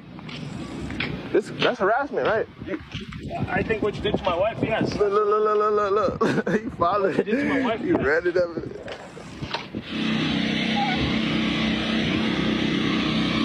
The fuck is y'all following? Why? Man, you don't tell me what the fuck I should not and should be. You better watch yourself.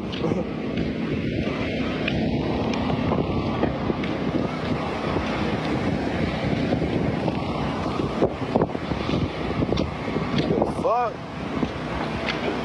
I don't even want to, like, I can't even be comfortable because look at this shit. Then y'all coming up the block way for people. They trying to walk and shit with their kids. These people out here following me and shit. This ain't weird. Look at the neighborhood creepers. The neighborhood creepers. Yeah. Damn. What the fuck? This Buddy, look at Buddy. He's still creeping. Steve. No, Steve. What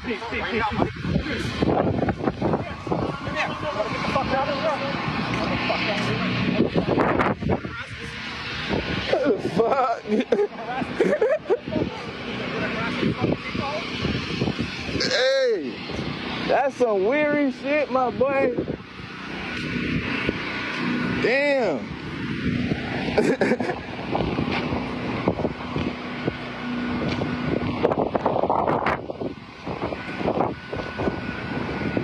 Yeah, they ran this bitch out to create problems and shit. This shit wild as fuck.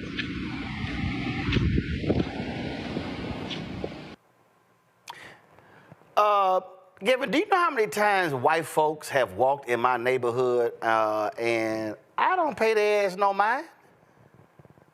I don't even pay attention. This is what we're talking about. This is absolutely walking while black. We've come up with another verb that we can add to the list of things that black men have gotten harassed or in some cases killed for doing. Driving, sleeping, listening to music, having a mental health crisis, and now walking. We've seen black men get harassed or killed or hurt doing all of those things. And I'm grateful that this young man here escaped with his life and was not physically harmed, because we should recognize that in Florida, there is a stand your ground law with no duty to retreat, meaning that that man who's been following him and harassing him could have pulled out a gun and killed this young man here and argued. No, actually he did. So this man's name is apparently Stephen Correga. He's all over social media. He actually did. You might have seen right in a video where he was walking and the guy jumps out and a neighbor stops him. He literally stops him. In fact, someone enhanced the video. Give me a second. So, yeah, he was going to shoot. He was going. So let's see here. Let me pull it back. So watch this. See right here. Come on. Come on, guys. You see this?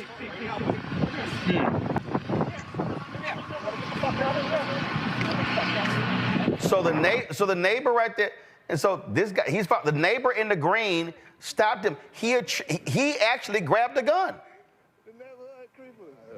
Obviously, he doesn't live here. And you hear them saying, obviously he doesn't live here. This is our reality, Mustafa. You can't even be black and take a walk.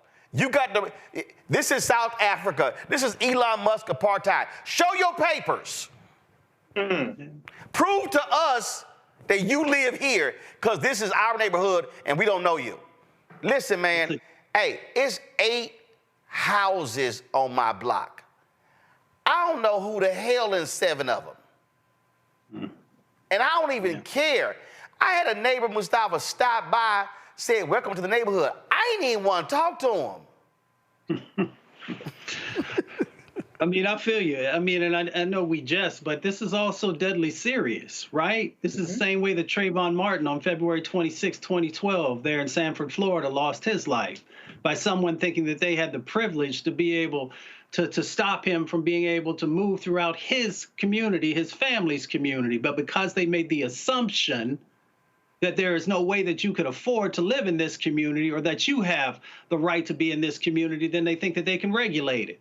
It's the same way that our dear brother Ahmaud Arbery also, while he was jogging through a community and people made the assumption that he had no right to be there and decided to take action against him and take his life. That's why this is deadly serious. Yep. Is because when these situations move forward in relationship to us, we are never given the benefit of the doubt. They move straight to very forceful or life-taking sets of action. So that's why we have to make sure that we understand the seriousness of these situations, the seriousness when we got 400 million guns in this country and someone can just walk to their car and pull it out because they decide that you don't belong in a space.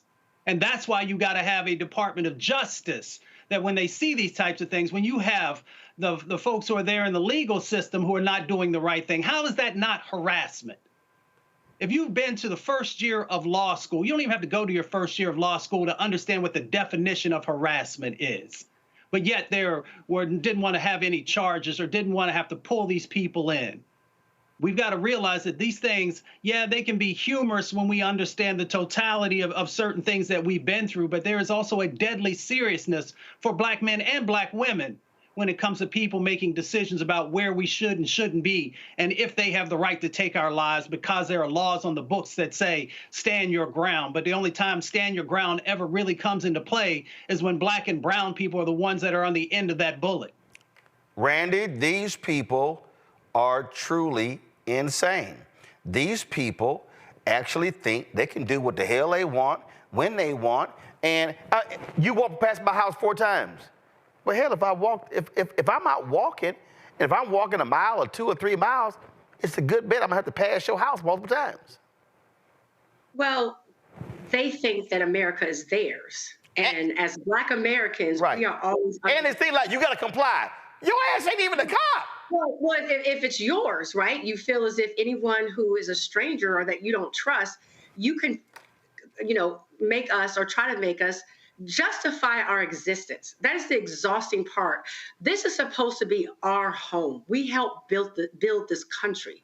And yet we are oftentimes under the pressure to justify our mere existence for merely existing. And I really, when I lived in a neighborhood that was in California, in Marin County, that was very, very white. We had a neighborhood app. A lot of people are on this app, and they would say, I saw someone strange walking around the neighborhood. They would send out the alerts. And of course, it was always a person of color that they were referencing. My sons were 2 basketball players. I put pictures. I felt compelled because I was so fearful for my children after seeing, tragedies like Trayvon Martin. I posted pictures of my children on the site and said, these are my sons. We live in this neighborhood. They are supposed to be here, because I was so frightened by the neighborhood chatter that I would see all the time, anyone that they deemed suspicious being in the neighborhood. So when you're in a country that a certain group of people think is theirs, and that they have the right to question anybody else, it is scary. And so when I watched this young man, and he's laughing, but to me it seemed like a nervous laughter. And this is a place like not only America's his home, this neighborhood is now his home. He must live against these sick people who are willing to hunt them down, that these grown men, you saw there were grown men surrounding him, surrounding this young man for a long period of time, and he has this nervous laughter going on, but how terrifying that must have been for him, and he will never forget that. And then for people to say, why is there a distrust against the police officers who did not protect this young man after someone goes to get, that man left and came back with a gun. But he's not protected. And if he didn't laugh, they'd say he was menacing. Yep. Right. Yep. All right, folks. So today, oh my God. Oh, Lord have mercy. Bloomberg had y'all an economic conversation with one of the dumbest damn people you ever seen in your life. Hey, if any of y'all out there keep saying Donald Trump is an economic genius, you stupid. You are stupid. I'm gonna play y'all some different clips. We're gonna play the clip, comment. So I'm just warning you, Mustafa, Randy, and Gab. I'm trying to prepare y'all for a litany of dumbassness. Here is, I already played you the auto workers clip. Listen to this one. Should Google be broken up? I just haven't gotten over something the Justice Department did yesterday, where Virginia cleaned up its voter rolls and got rid of thousands and thousands of bad votes, and the Justice Department sued them that they should be allowed to put those bad votes and illegal votes back in and let the people vote. So I haven't gotten over that. A lot of people have seen that. They can't even believe it. The question is about Google, President Trump.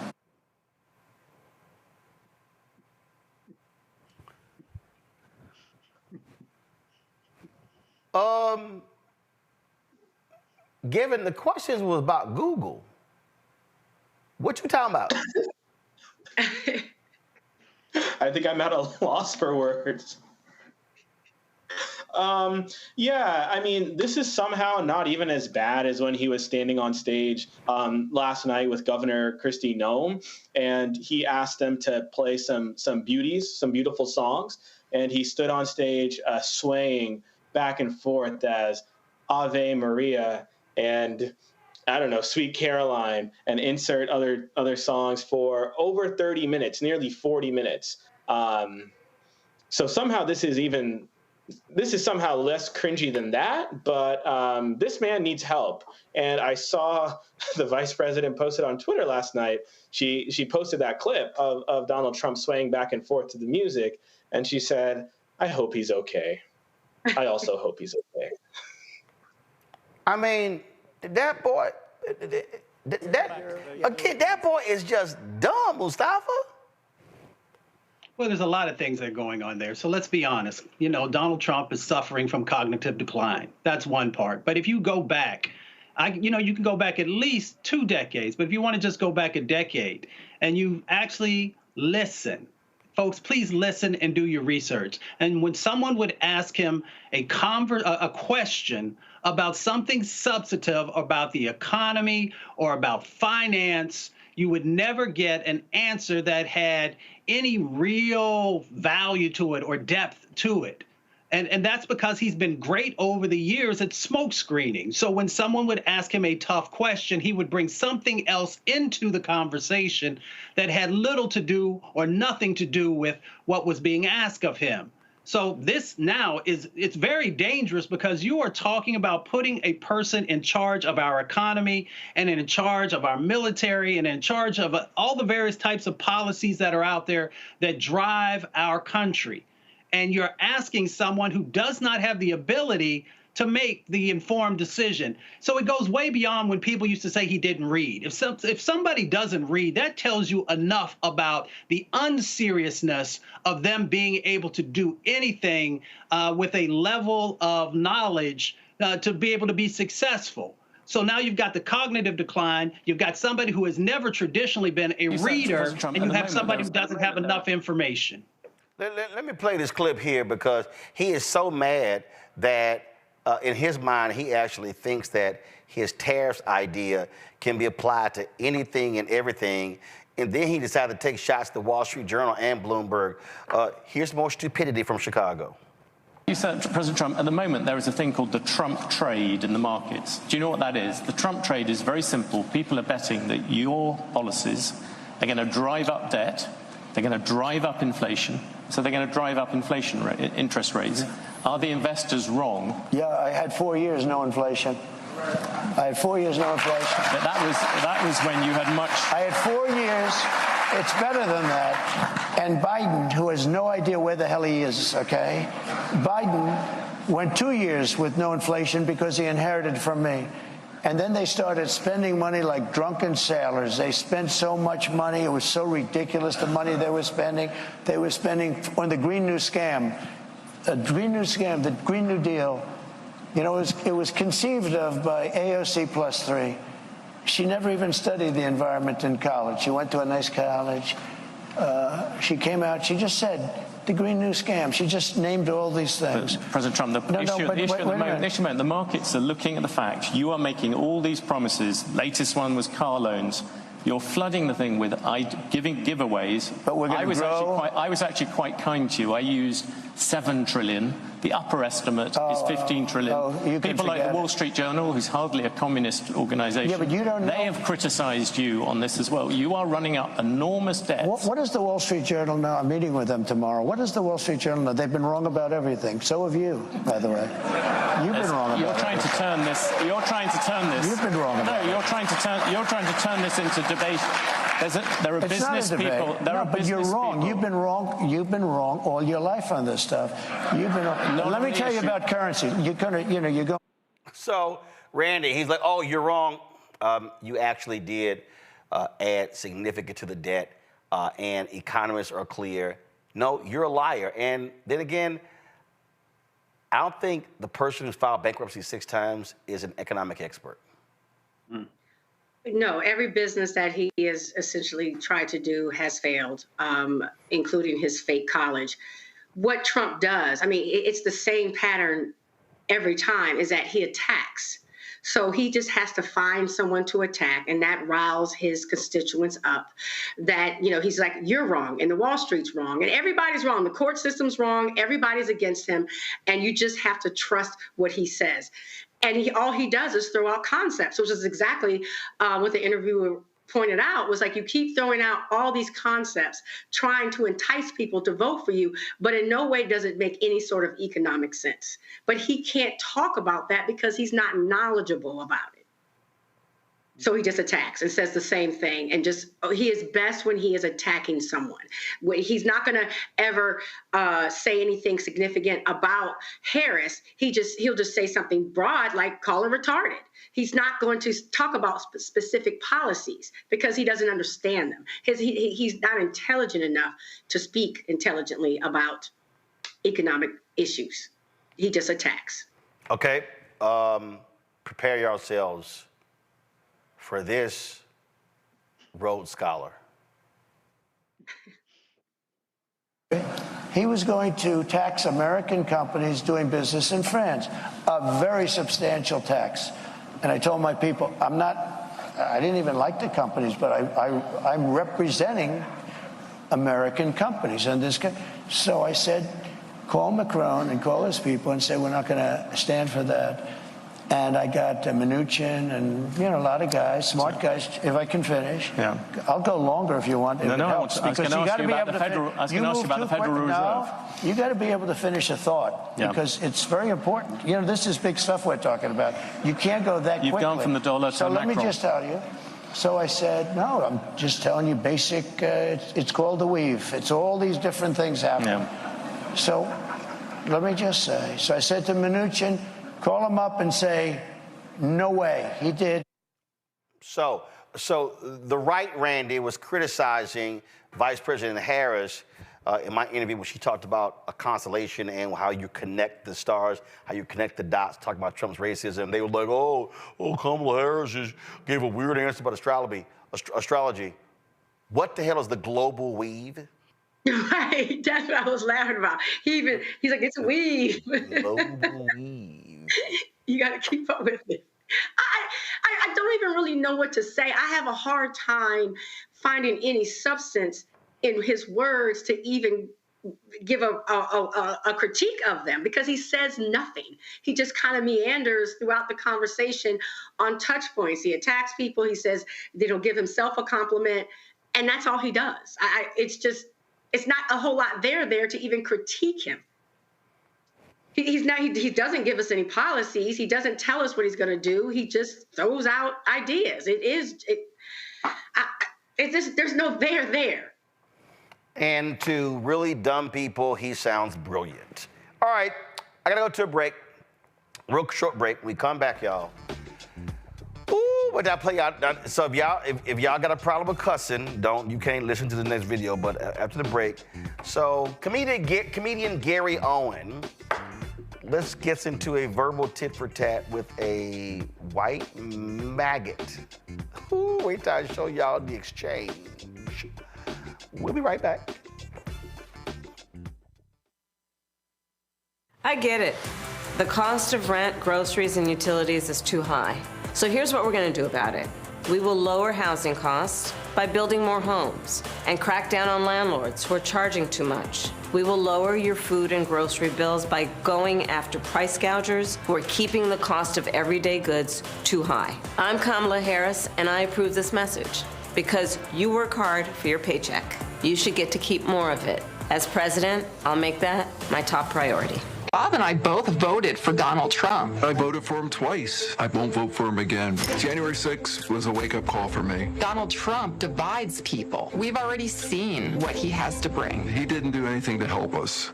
Kamala Harris, she cares about the American people. I think she's got the wherewithal to make a difference. I've never voted for a Democrat. Yes, we're both lifelong Republicans. The choice is very simple. I'm voting for Kamala. I am voting for Kamala Harris.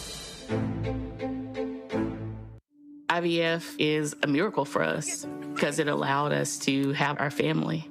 After having my daughter, I wanted more children, but my embryo transfer was canceled 8 days before the procedure. Donald Trump overturning Roe v. Wade stopped us from growing the family that we wanted. I don't want politicians telling me how or when I can have a baby.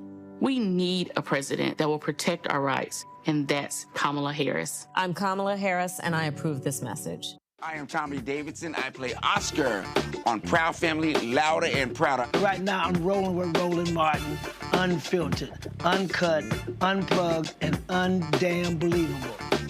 You hear me?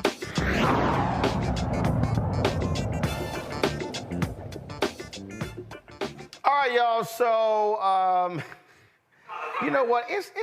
I don't know why people. Okay, I've been to a lot of comedy shows, and when you go to a comedy show, you know what? You're supposed to laugh. All right, it's gonna happen, and they might say some stuff that offends you. They're comedians. That's what they do. So I don't understand why people go to comedy shows and act like they're going to seminar or going to a workshop or going to hear a sermon or a speech. They're not. It's a comedy show. Everybody can get ripped. Anybody can get ripped at any time. So I was on Instagram yesterday, and I saw this post. So my man Gary Owen was on stage, and this MAGA fool in the audience did not take kindly to Gary's jokes about the orange man. So things got a little profane. So if y'all don't like cussing, go ahead and turn the TV, turn your phone down. Let me give y'all some time.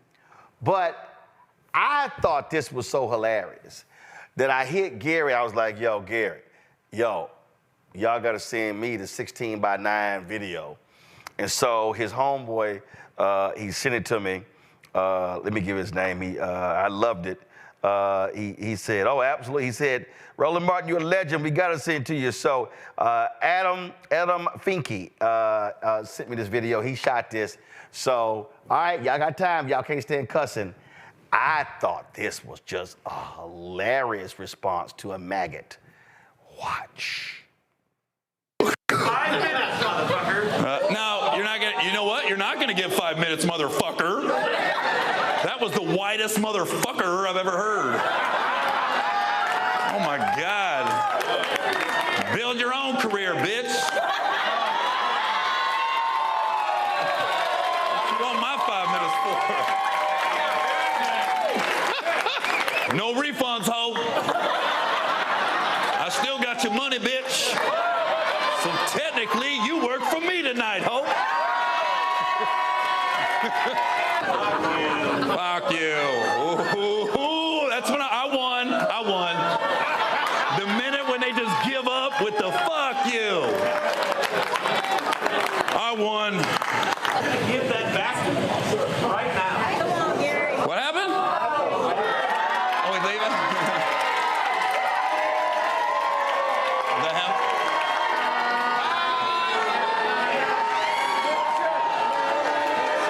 Oh, yeah. He looks exactly like I thought he was going to look, too. Oh, God. There's a lot of child on his laptop. I guarantee you that shit. Stick in my face, motherfucker. Just get stung by a bee. Jason.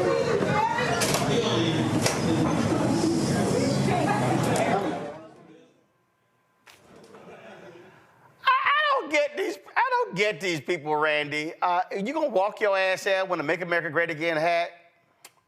I'm just saying, they gonna light that ass up. He came wanting to fight. You know, you got your Trump thing on. And like I said, Trump's people are the angriest people I've ever seen in my life. They are always angry at somebody. They're scared to death of somebody taking over the world. So he came in looking for a fight and, you know, he got served. You know, don't start none, won't be none.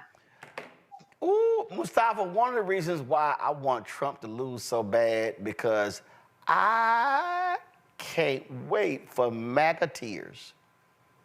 I want that man, I want Kamala Harris to win and Tim Walz win, and I want these MAGA people to be crying, upset, oh my God. I just can't wait for the whine of Megyn Kelly and Fox News. I just can't wait for that second consecutive L to be hung on Trump's fat ass. Well, we'll have that all taken care of here in, 3 weeks now. So, you know, the truth hurts for a lot of people. And that truth is being able to put the mirror up to the injustices that have happened, to us as individuals and how we treat each other and how we look at the world. And that reflection will be very, very bright here in 3 weeks. You know, the next part of that, of course, is that we have to do what we can to make sure that this country heals and that we move forward in a positive direction. But it will also be very eye-opening to folks when they see the results. And Gavin, this is why, at the end of the day, the only way to guarantee these idiots not being in power is to vote. That is the only way. Sitting on the couch is not an option. Donald Trump and MAGA, they do not care about black people. They're not going to care for black people. And I'm telling you right now, our life is going to be a living hell if these idiots win, and there is no doubt that we are on a positive trajectory with Biden-Harris, and it should continue with Harris-Walz. Thank you, Roland, for bringing it here, because we spent this segment, the last segment, laughing, you know, at the expense of Donald Trump and his maggots, as you say, Roland. But I'm still concerned, right? The polls are way tighter than they should be. We know that this election is going to be extremely close. It's going to come down to a handful of states. My home state of Georgia is, I'm reassured by the hundreds of thousands of votes that were cast today on the first day of early voting, but there's still a lot of work to do in Georgia. There's still a lot of work to do in Pennsylvania and in the other states that are going to determine this election. You know, Roland, you said, you know, what's going to happen, or Mustafa, maybe it was you who mentioned, you know, what's going to happen when we hang that second L, right, on Donald Trump's neck. The scary thing is there's still a lot of people in Donald Trump's camp who don't think he was handed an L in the first place 4 years ago, and that is terrifying for the sake of our democracy. So the question is, if and when, and I'm going to knock on wood, we do beat Donald Trump in 3 weeks, will his side even accept the results? We talked about the doubt that Republican election officials are sowing in our electoral process across this country. We can't control that in any other way besides voting, not only voting keeping Donald Trump out of the White House and electing Kamala Harris, but voting for Democrats up and down the ballot at the local level, at the state level, because at the state level, the state officials are the ones who put these voting laws on the books in the first place. So we have to be ready to get out there. If you talk to someone in your community, in your family, in your network who is not registered to vote and there's still time, that is priority number one. We need to get every single soul to the poll, because this man we were just laughing at for all the ridiculous answers he gave and the swaying he was in the dancing on stage last night is this close to being the next president of the United States. We can do something about that, and it's called voting. And there's nothing more important. If black people are the reason he loses, that will make them even crazier. So my people in Michigan, my people in Pennsylvania, my people in Georgia, my people in North Carolina, my folks in Arizona, in Nevada, in Wisconsin, it's in your hands. You absolutely can vote. Black folks in Florida, y'all could turn out.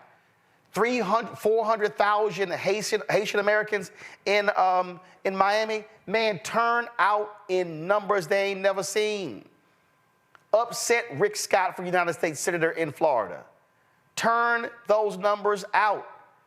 And I'm telling you, they will start crying, because the one thing they cannot do, they could throw every obstacle in our way, But black folks have shown we will jump over every hurdle. We will jump over every wall. Y'all can do whatever you can, but I'm telling y'all, it is not going to work.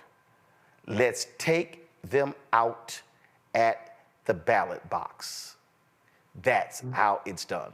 Kevin, Randy, Mustafa, I appreciate y'all. Thank you so very much. Yo, tomorrow, do y'all have the graphic? Did Keenan send y'all the graphic? Where we are tomorrow? Did he send it to you? Okay, here we go. All right, y'all. So we are in North Carolina tomorrow. That's right. First stop, we're at Elizabeth City State University. It's tomorrow, 6 p.m. on Thursday. I'll be broadcasting live at Word Tabernacle Church, 821 Word Plaza, Rocky Mount, North Carolina.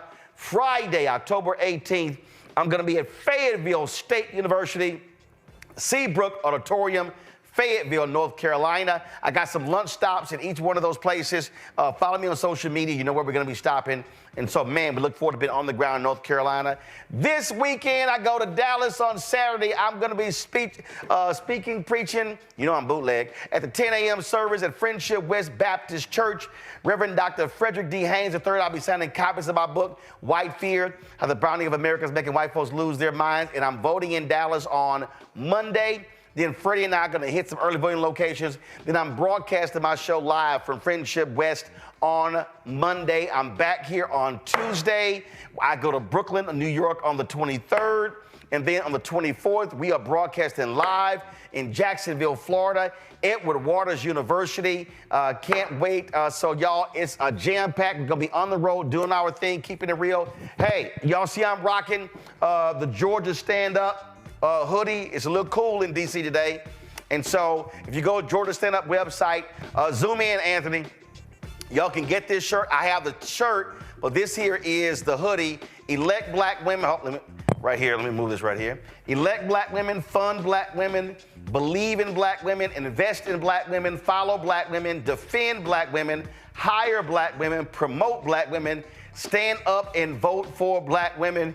And y'all vote for that black woman, Vice President Kamala Harris, because she's got a better agenda. I guarantee you, she's got a better agenda. Man, switch to the camera, dog. Camera 2. Switch to camera 2. Come on, thank you, switch, thank you. She's got a way better agenda, y'all, for us than Donald Trump ever has. And so that's it, y'all. Don't forget, join our Bring the Funk fan club. Send your check and money order, P.O. Box 57196, Washington, D.C., 20037-0196. PayPal is rmartinunfiltered. Venmo is rmunfiltered. Zelle, Roland at RolandSMartin.com, Roland at RolandMartinUnfiltered.com. Download the Black Star Network app, Apple phone, Android phone, Apple TV, Android TV, Roku, Amazon Fire TV, Xbox One, Samsung Smart TV, and get your copy of my book, White Fear, How the Browning of America is Making White Folks Lose Their Minds. Get the audio version on Audible, and please support the work that we do. That's it, folks. I'll see y'all tomorrow from Elizabeth City, North Carolina, North Carolina Black Belt. Holla! Black Star Network is here. Oh, no punch! I'm real revolutionary right now. Thank you for being the voice of Black America. All momentum we have now, we have to keep this going. The video looks phenomenal. See, there's a difference between Black Star Network and black-owned media and something like CNN. You can't be black-owned media and be scared. It's time to be smart. Bring your eyeballs home. You dig?